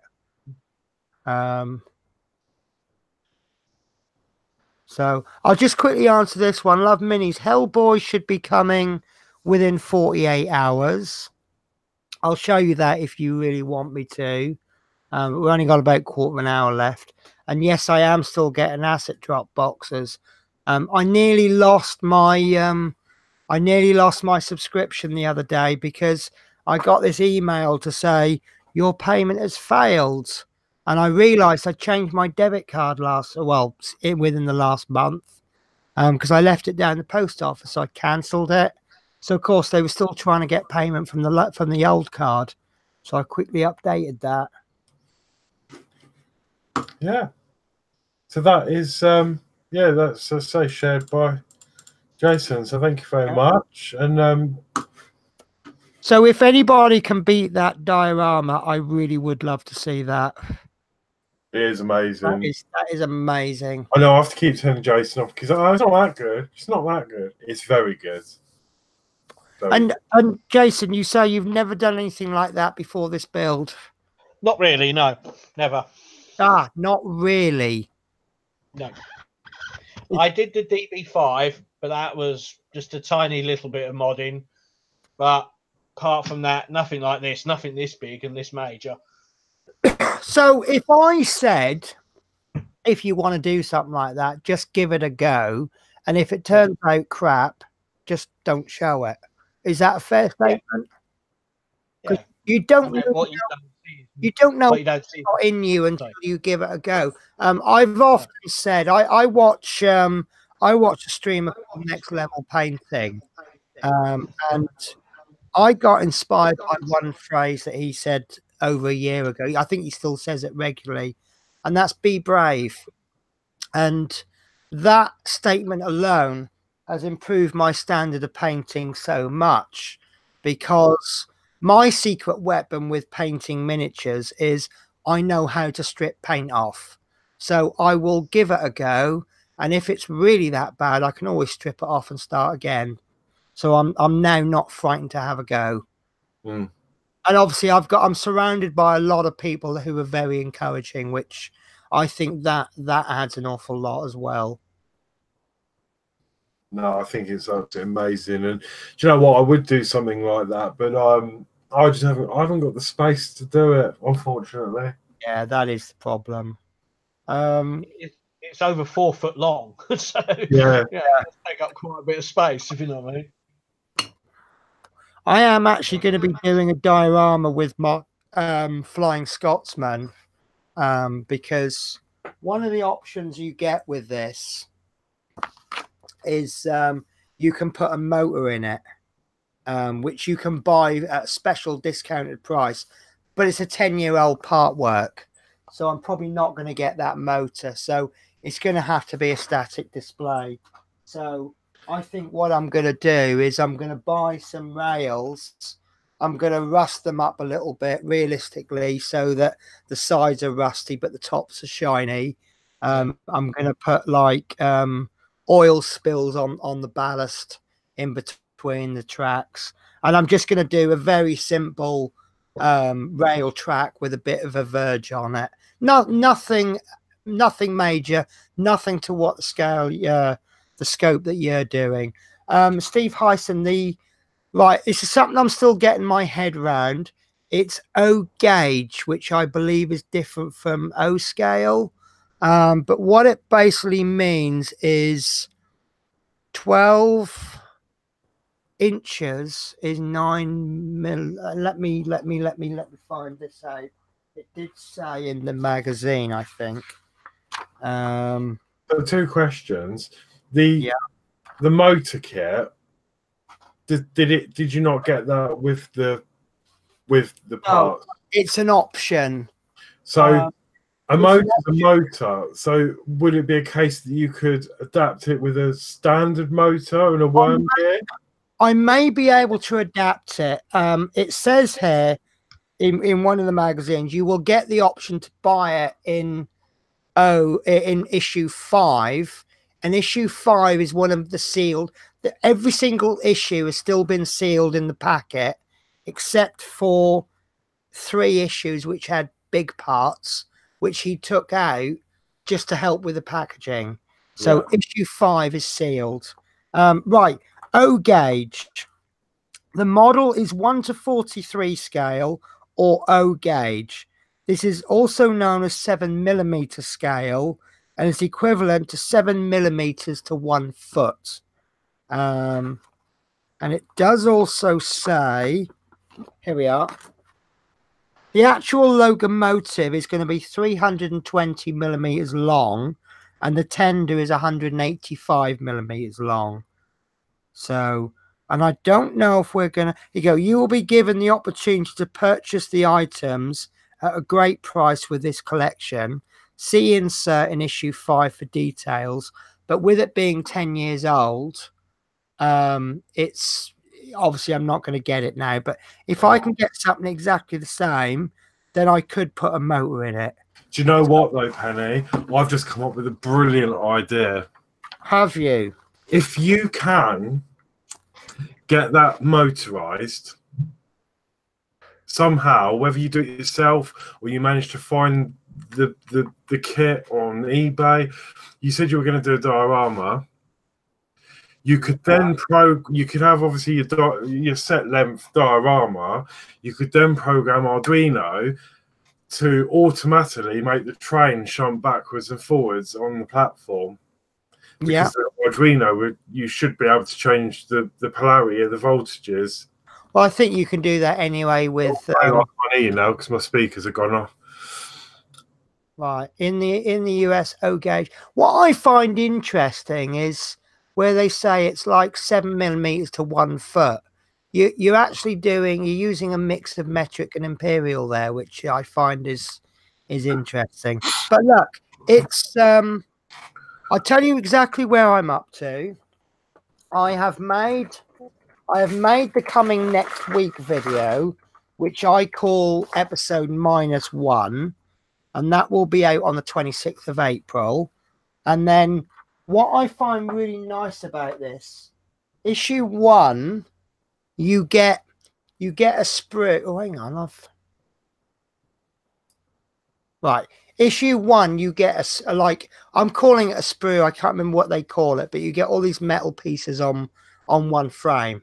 One of the pieces is actually a practice piece, and stages 1 to 4 is playing with the practice pieces. So rather than do the unboxing and issue 1 all in one magazine, which will probably make it a 2-hour video, I've done then what I call issue 0, which is the introduction to the project, and then we have a play with issue with a practice piece. And this is the parts from issue 1, which I haven't touched yet. I haven't done it yet, but this is the practice piece. So all it is, it's one little piece, and you have to bend this over, and then you bend, well, you don't have to bend this bit, but that was actually a little bit, well, I say it was a bit harder than I thought. It's harder than I thought, and at first it was very difficult, but I think once you've done it a few times, it's easy. But obviously the hard bit is getting the little burrs off, because when you've got the burrs on plastic, it is brass, yeah. It's a mix of brass and white metal, and I did catch a look at one of the issues with the wheel, and it looks absolutely amazing. But they've all been scored, so you know how to bend it, and it was good fun actually.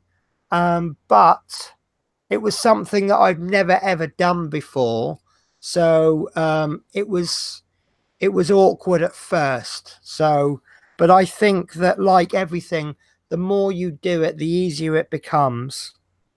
So, and there is actually a defect with issue 1. I don't know if you can see it, but you've got 2 holes there. They actually should be drilled right through, and it does come with a correction sheet. So I've got to get my drill out, and I've got to drill that. But I'll be filming this at the weekend, and that issue will come out. So like I say, the introduction is just what I'm calling coming next week. That will be out on the 26th of April. What I'm calling episode 0 is coming out the week after, and then on the 10th of May you will get to see me actually make that, but I've not actually made the video for it yet. So, but it's really nice actually. And one comment, sorry, you guys still there? Yeah. Okay, yeah. I was waffling away, and I thought, oh, maybe I'm, I couldn't hear anything.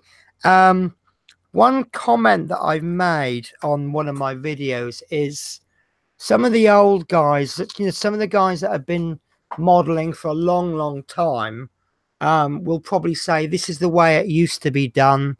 And they might even say this is proper modeling. You don't, with our bus, for example, we've got all these shaped parts, and all we have to do is just screw the screws in. This thing, you've got to actually shape the parts and then glue or screw them in. So you've got to do, because obviously 10 years ago, the technology didn't exist that you got now. So you couldn't make these shaped parts. So they've given you flat brass parts and said, there you go, get yourself some pliers and get in there and bend it yourself. So it's going to give me a much, with between the ship and the train, the Millennium Falcon, the Harley, and the bus, I'm having to use such a broad range of skills. So do you have to shape? No, let me show you the parts, the big parts that come. You two carry on for a bit.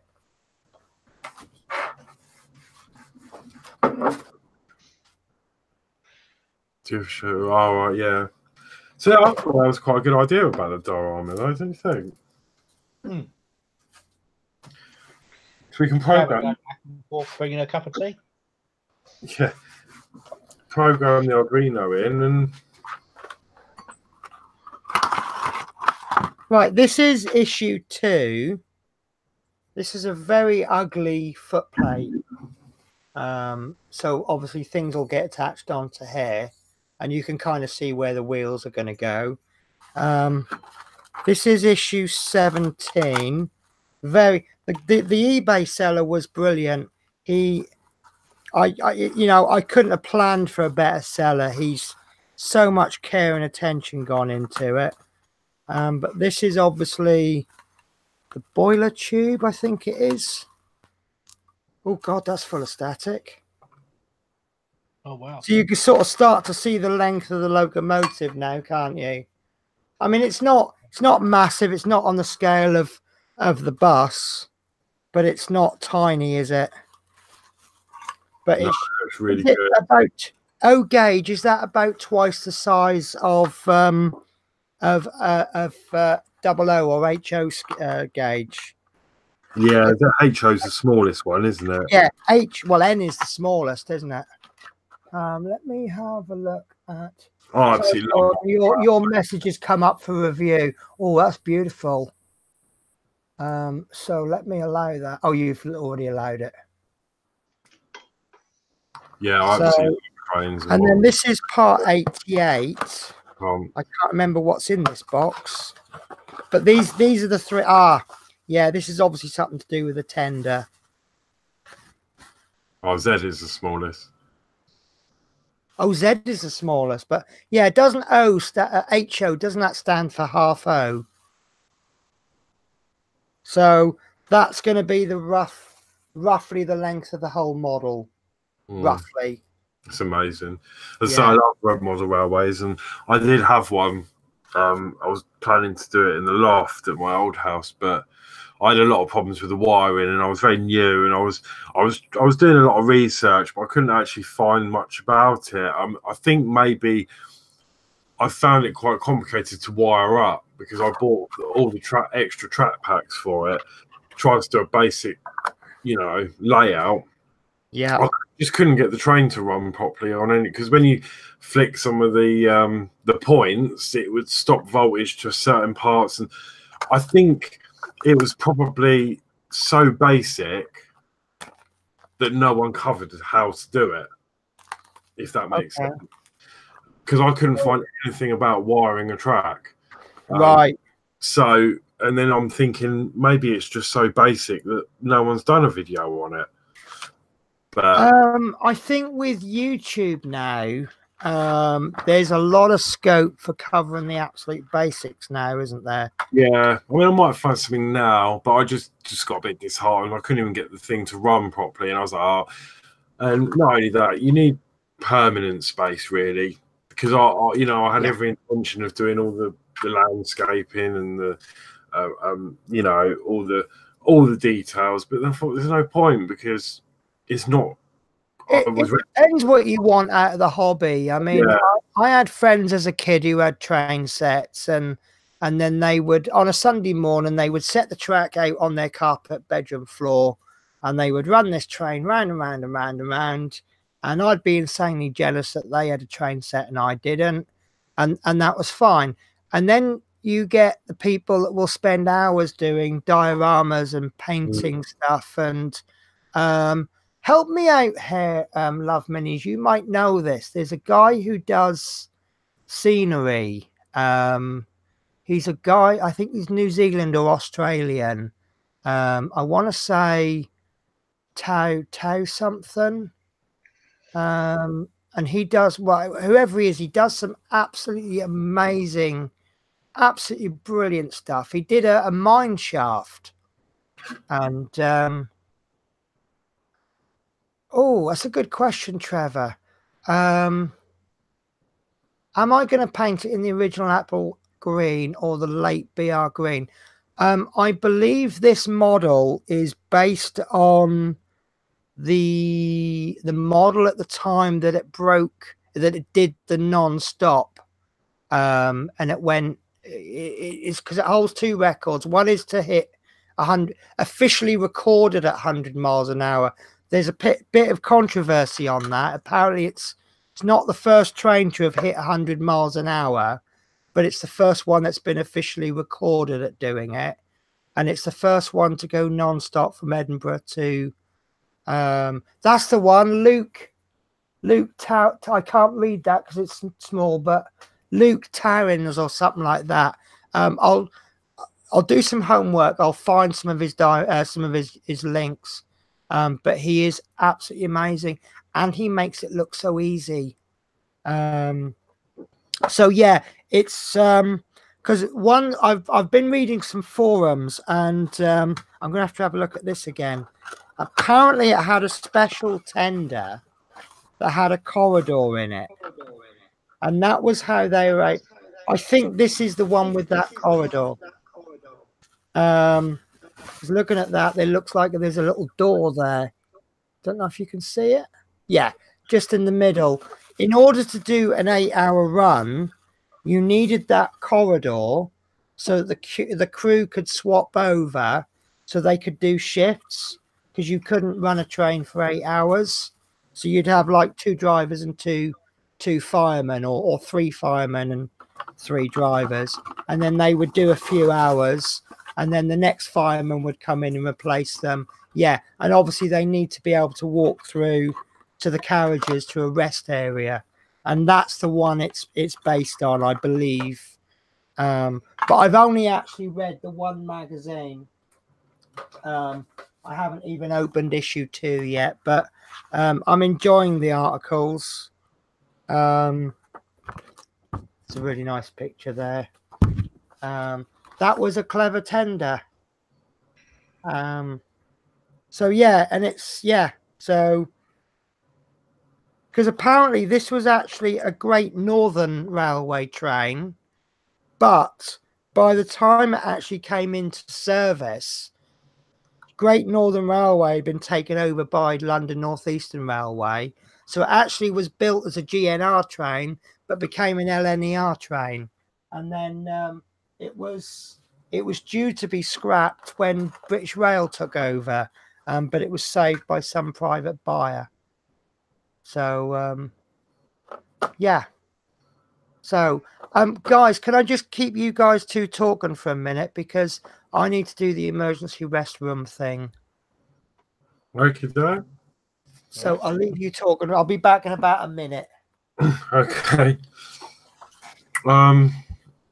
As Dave said, it's gone easy now as it's gone digital. I should be referring to the model railways. So I suppose now then you just stick voltage through every bit of track, and then the digital side of it controls the speed. I was having all sorts of problems. I don't know. I was wiring things up, and it was going around some parts of the track, and then I'd switch points, and then the train would just stop dead because the power would cut. Or I'd wire something up wrong, and then if I turn another set of points, the train would shoot off down because it had double the voltage going through it. And I just gave up, and I was like, "Nah, this is silly." I did like the part where they had the model, the actual layout, and little end gauge. Yeah, I saw that, and I was really tempted, but I just haven't got the space for it. No, I haven't. I thought about getting it and keeping it for a day when I could, but then it's the problem with partworks, isn't it? Because it only takes one issue that may not be quite right or faulty, and then by the time I've done it in God knows how many years, it'll probably be too late to get a replacement. But I don't know. It's well, I'm quite happy what I've got at the moment. Yeah, but no, that along with me Lego, I'm fine. Yeah, it's really good. I do love Lego. I want to get the Lepin. I can't remember what it is. The sport car, the Bugatti. Yeah, Bugatti Veyron. Chiron. Yeah. Okay. I want that, but it's so expensive. I'm so jealous of Chris Camplin. What with his Dodge Charger? Yeah, AliExpress. Yeah, because obviously, Chris Camplin did it, I think. Or was it the Porsche? No, he did the Chiron. Oh, I was so jealous. I really want that model. And I just love building Lego. But yeah, I think Lepins are a version, don't they, on AliExpress? And I don't think it was that bad, but it is still quite expensive for me. But one day. Should we plug a YouTube channel? I don't know if you know of any good new YouTubers. Have you heard of any lately? Yeah, there is Fleetwood J. He's got a new one out. Really? Oh, it's a coincidence. I just happen to have his channel in my clipboard. So yeah, guys, seriously, Fleetwood J, we've been on at him for ages. He's been like, "Oh, I'm going to buy so and so. I'm going to make so and so." We're like, YouTube it, YouTube it. So if you click that link that I've just provided, there's a couple of little short videos on the bus. There's one on the bus, I believe. Yeah, there's a test for the soundboard for the diorama for the bus. But there is an absolutely fantastic 5-part Lego series on the wind turbine. Yeah. So, guys, I would urge you to give him a look. Obviously, he's just starting out, so he's not of the BBC standard quite yet, but he's definitely getting there. But it is a genuinely good channel. I don't always get the chance to watch them as soon as they come out, but I have now watched them all, and I know I was and his choice of music, it's a really good. You know, it's not inappropriate for the build subject, but it kind of reflects him as well. Oh no, not more Lego. Love minis. What's wrong with Lego? Everyone loves Lego. Everyone loves Lego. Especially when you're there for 5 minutes looking for one piece and it's been in front of you all the time. Yeah. You do get blind to it, don't you? Yes. Yeah. I've got the Volkswagen camper coming out next. Yeah. I'm looking forward to that. So that should be a bit of fun. Okay, guys. So is there any other business? We've covered the email. We've covered. Yes, I think there is. I've got a little giveaway to do. And didn't you have something? It was supposed to be today. Oh, God. Hang on. Right. If I bring it out next week. Right. Okay. I'm going to have to. I've got to be honest with you. For various reasons, I've not done it. I was going to release a competition video. I mean, I think we've already talked about it, but Horlicks, do you want to launch yours? Yeah. Or ours yours? And then I'll explain more about mine. Mine's now actually going to be coming next week. It'll be a pre-recorded video that'll come out about 6 o'clock. And sorry, I'm going to finish what I've just started there. I apologize to push you to the back burner, Horlicks. So basically what I'm going to ask of you is to predict how many pieces there will be in issue 63. 63, yeah. So that it will open when issue 61 comes out. The competition will then close when 62 comes out. And that way you will not get the issue before the closing date, or you shouldn't get the issue before the closing date. So you can't cheat by getting the magazine and counting the parts. Now, there is a little clause, and if you guess more than the number of parts that we actually receive, you will be eliminated. So you've got to guess less or exactly the right number. So, for example, if 63 is the answer, 63 comes with a figure, obviously the answer is 1. And then what I will do is everyone who's closest, I will pick 2 random, but you're going to have to enter it on the video. You're going to have to leave a comment. So what I will do is I will pick 2 comments that are the closest, and they will each win a pack of those posters that we did last week. It will include screws. It will include spare screws. If we get any tools like screwdrivers, it will include those, but it will not include the magazine, and it will not include any parts that we've required. Like if it says, take the part that you made in issue such and such and add this. So let me pick a magazine at random. I have chosen issue 20. So that's probably a really bad example, but we got a tire, the dustbin lid, and so the answer to that one is 3. If they, let's find another one with some screws in. Jesus Christ. Okay, of all the ones to pick random, I've picked issue 34, which has got all of these screws in. So we've got 3 IP screws, but we'll only need 2. But they supply us with 3, so that's 3 parts. There's 3 QM screws, 2 CP screws, 5 GM, 10 CM, and 10 EM. So that's what it's going to be. So the video will come out next week, and I will pick 2 winners. And I'm now going to hand over to Horlicks, who's going to explain his part of the competition. So, yeah, I'm going to only give away, or I'm going to give away 1 set of the posters from Kingsway. And in order to do that, me and Penny are going to judge this probably at some point, hopefully if this time, but well, before the show next week at some point. Whether we do it the day before, I don't know. I'll do the deadline for next Tuesday, just so we've got time to go through it. Obviously, this week... Would that be 23:59 UK time? Yeah, well, whenever, just but as long as it's before Wednesday, yeah. So 12 o'clock Tuesday evening UK time.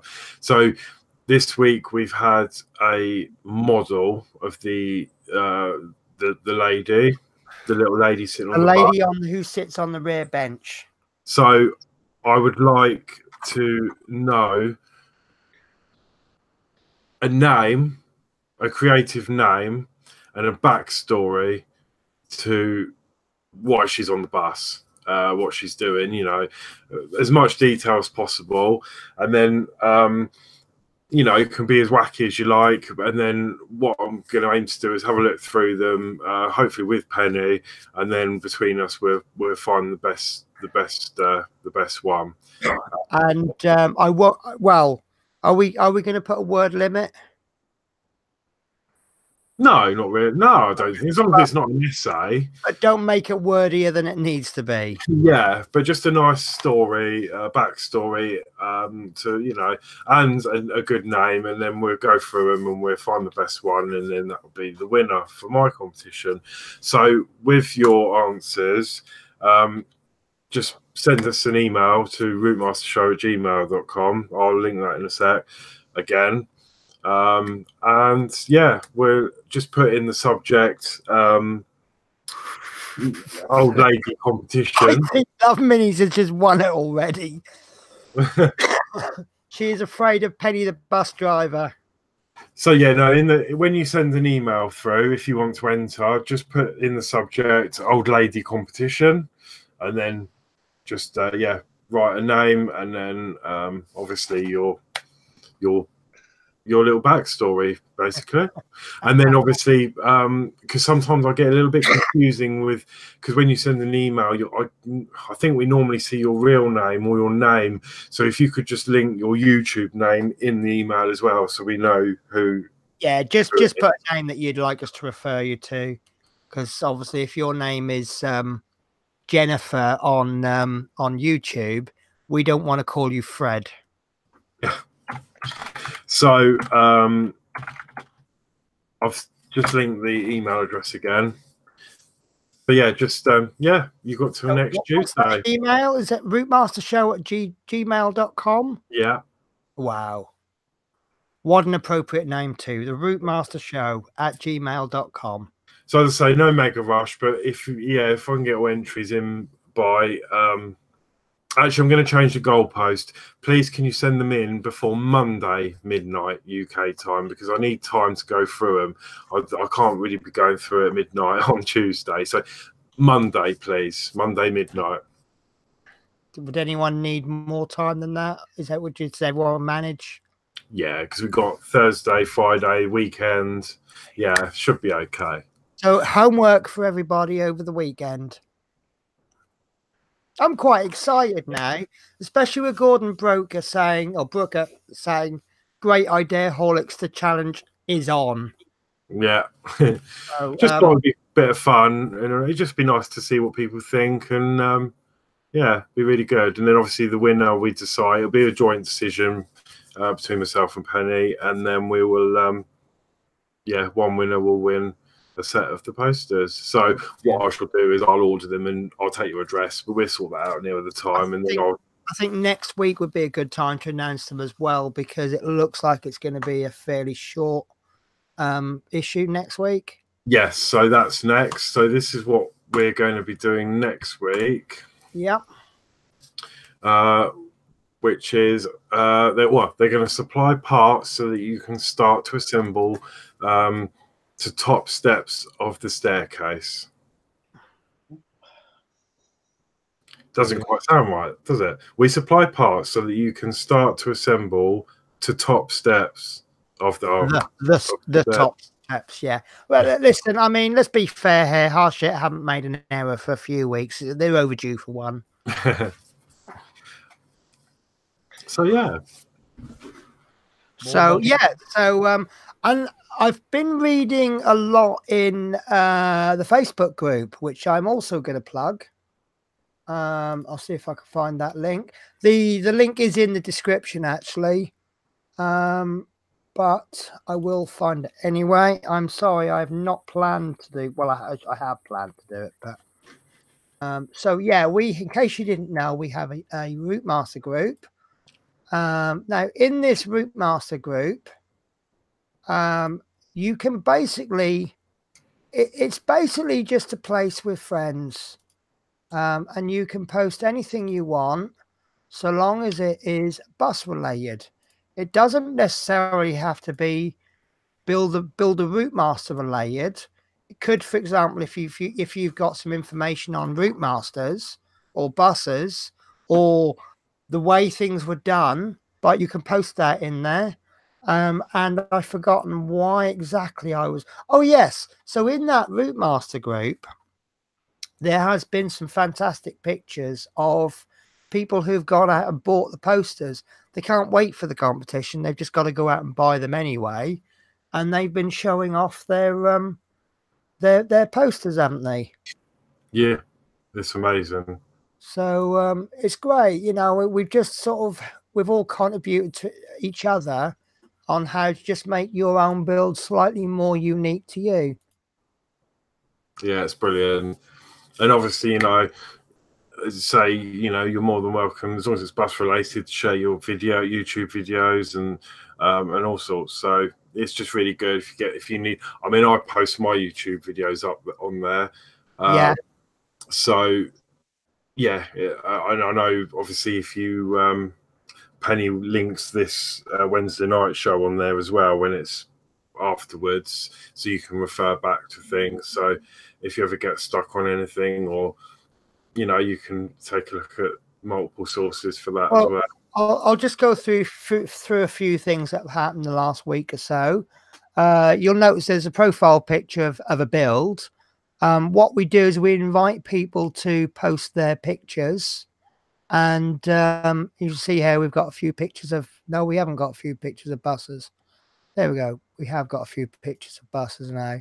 So a few people have posted their builds, and then whichever one gets the most likes and loves that month then becomes the next month's profile picture. So this is all judged by the members of the Facebook group. So it looks like right now, let's see, 1 love, 6 likes. So it looks like this is going to be next month's profile picture by Jason. But of course, all of you can change that. There's still another 20 or so days left of the month.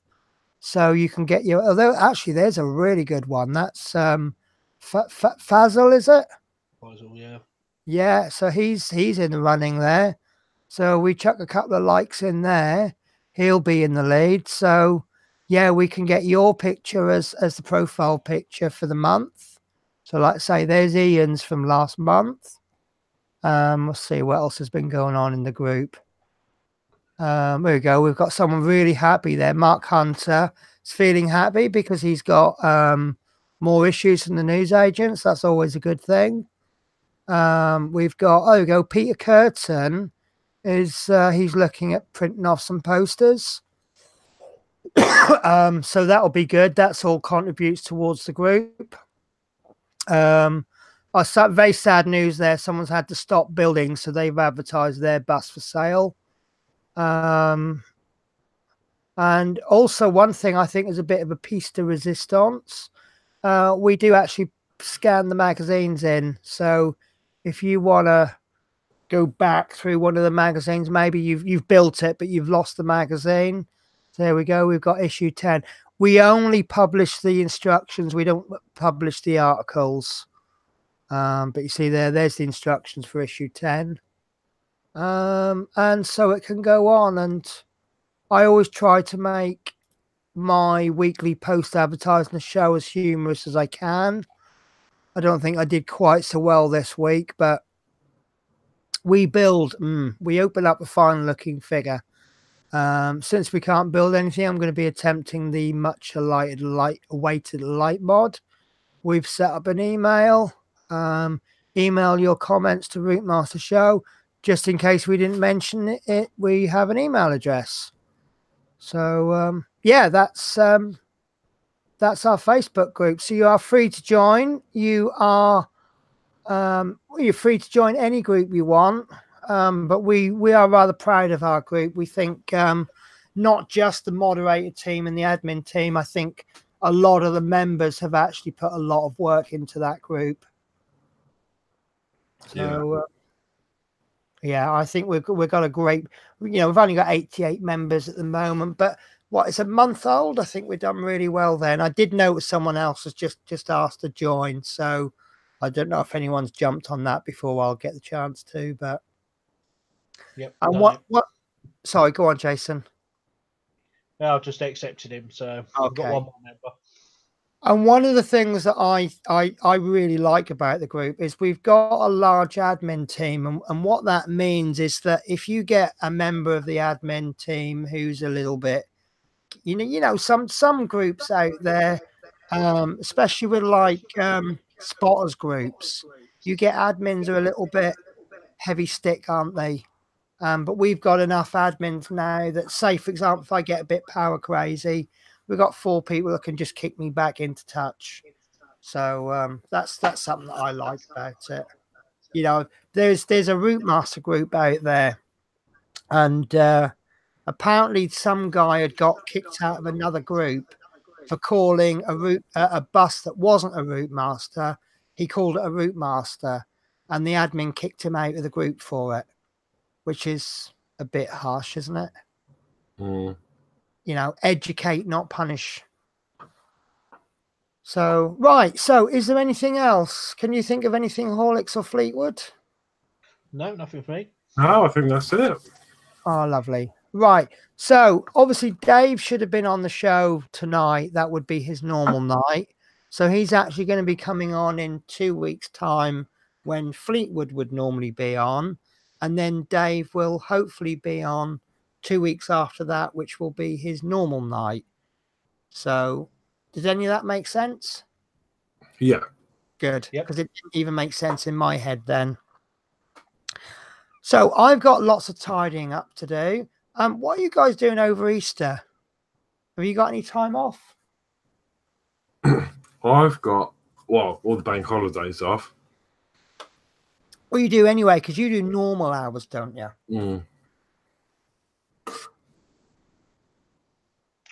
I've got to go back to a girlfriend, for a couple of weeks. Right. So I'll have no Routemaster for a couple of weeks. So. Poor Stuart Sullivan's going to be working, because Stuart Sullivan works in the health trade. So that is the problem with the health trade, is that people don't go, oh, it's a bank holiday, I'll tell you what, I'll be fit and well again, and then I'll be ill again on normal working hours. So Christmas days, Easter days, but I'm going to rub it in everyone's faces. I've got the whole Easter weekend off. We have this. I've only ever seen it at this company. Good Friday for us is a normal working day. So we've got a full Saturday service on Good Friday. So you have no choice. If you're put down for work, you are coming in. You do get you get normal pay, then you get a loo day. And but because I'm a split shift driver and I don't normally work Saturdays, the chances of me getting a Good Friday shift are slim. Not impossible. And this year I have been blessed with having Good Friday and Easter Monday off. So 4-day weekend. So as the joke goes, I'm planning on making like Jesus. I'm going to disappear on Friday and come back on Sunday. So probably get complaints about that comment now, won't I? So yeah, so I've got this Saturday off. I was going to work Saturday, but they had no overtime. But they said they were desperate for Sunday, so I'm doing the very rare Sunday working. And then 2 weeks after Easter, I'm on holiday for a week. So my holidays are like buses. I've not had any for ages, and now I get 2 or 3 at once. Well, yeah, it's like that, isn't it? Yeah, not complaining, because my next holiday isn't till let's see, beginning of May, and then my next holiday is the end of September, and then my next holiday is December. So I've got to wait ages for my next holiday, and then my next holiday is quite quick after that. So, but that's the way it goes. Unfortunately, I work in one of these trades where we could have a building Easter, or I could have actually catching up with my recording of things on YouTube. But yeah, no, I work in a trade where there are so many people that you get allocated a holiday block, so you get told when you're on holiday, which is, it has its benefits and its disadvantages, but I mean, a few companies I've worked for, it's all done on a first come, first served basis. And I'm always quite well organized with my holidays. I can get them booked in March, and then I know what specific dates I want off. But I've got my birthday off again this year, so I'm happy with that one. So do you remember last year when I did the 24-hour stream? Yeah. Oh my God, that was crazy.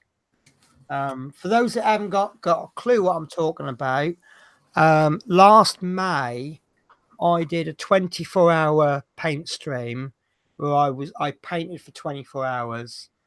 And where did I start? Did I start at midnight and finished at midnight? I think so. Should we do that this year? I'll join you. I don't know if I'll be able to. First 6 to 8 hours was absolutely fine. The next 8 hours was really tough.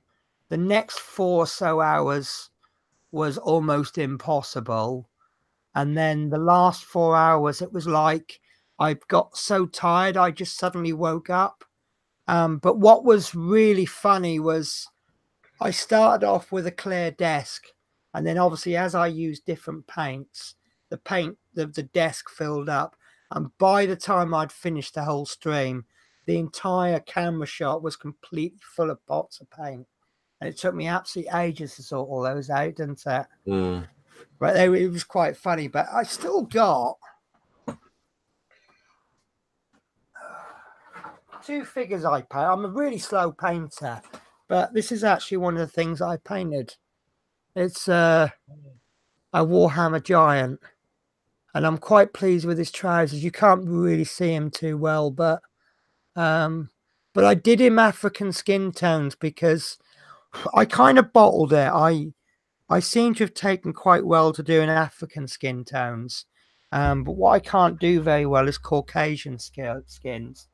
It tends to come out quite chalky, and I should really have pushed and done the white skin tones, but I kind of bottled it and went for the brown skin tone. But you know, it turned out quite nice, and you know, I wouldn't have been able to do this well this time 2 years ago. So, but yeah, to answer your question, Stuart, I am another year older on the 13th of May. So, yeah, I don't know if I'm scared, and I feel really awful. It's actually my sister's birthday today, and I am absolutely awful with birthdays because I tend to only remember birthdays 2 or 3 days beforehand, and my sister lives in America, and because she's handicapped, a nice simple card is probably the best thing you can send her. And you can't really send, you still can't really send a card to America 2 days before her birthday. So once again, I feel absolutely awful about forgetting her birthday in time. So, but what's the time now? 10:30. Round about now, she'll be off to Pizza Hut, which is her favourite place to eat. So I know she'll be having a good birthday. So, you guys all right? Yeah. Fine. Still a baby, says Stuart Sullivan. Ugh. Do you actually? Yeah. Do you know what? I don't feel old. I don't feel young anymore, but I don't feel really old. Old is, I think it's a more of a statement of feeling rather than a number now these days, isn't it? Yeah. You know, you're old when you're just sitting in your nursing home, just existing. I think that's old these days, isn't it?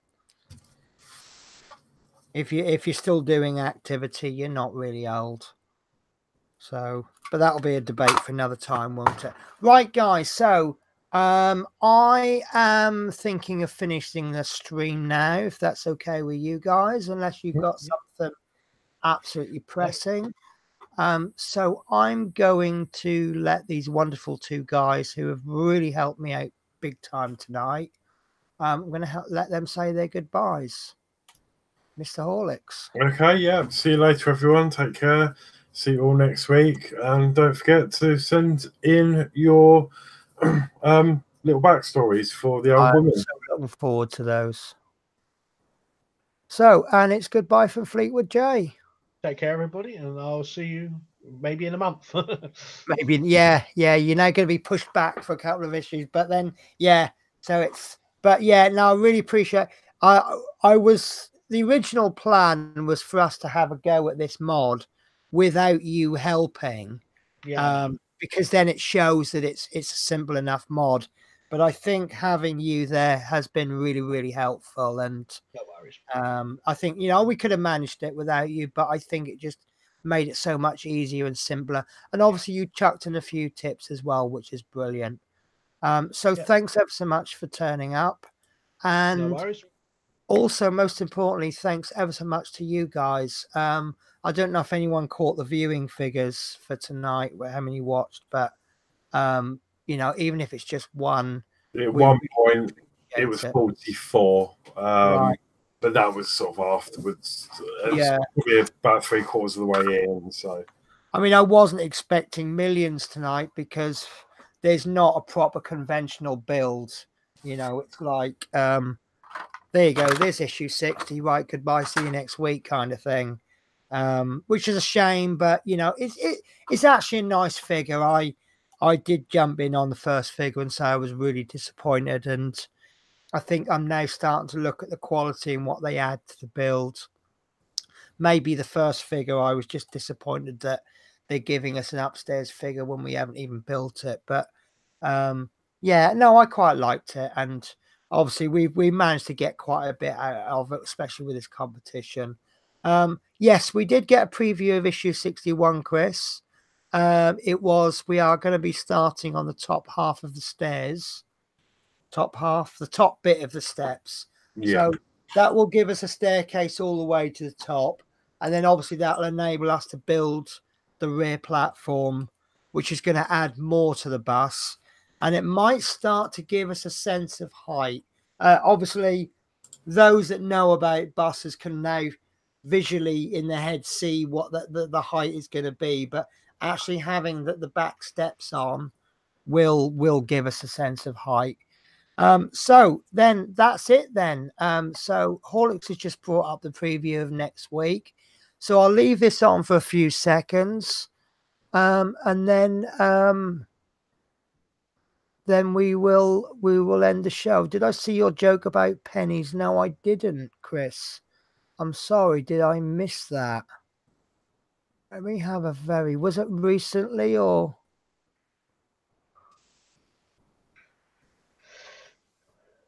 I think I missed it. Right. Okay. Well, look, I'm gonna leave it there. So thanks everyone for watching, and we will catch you next week. Okay. Take care then. Yeah. Bye bye. Bye bye.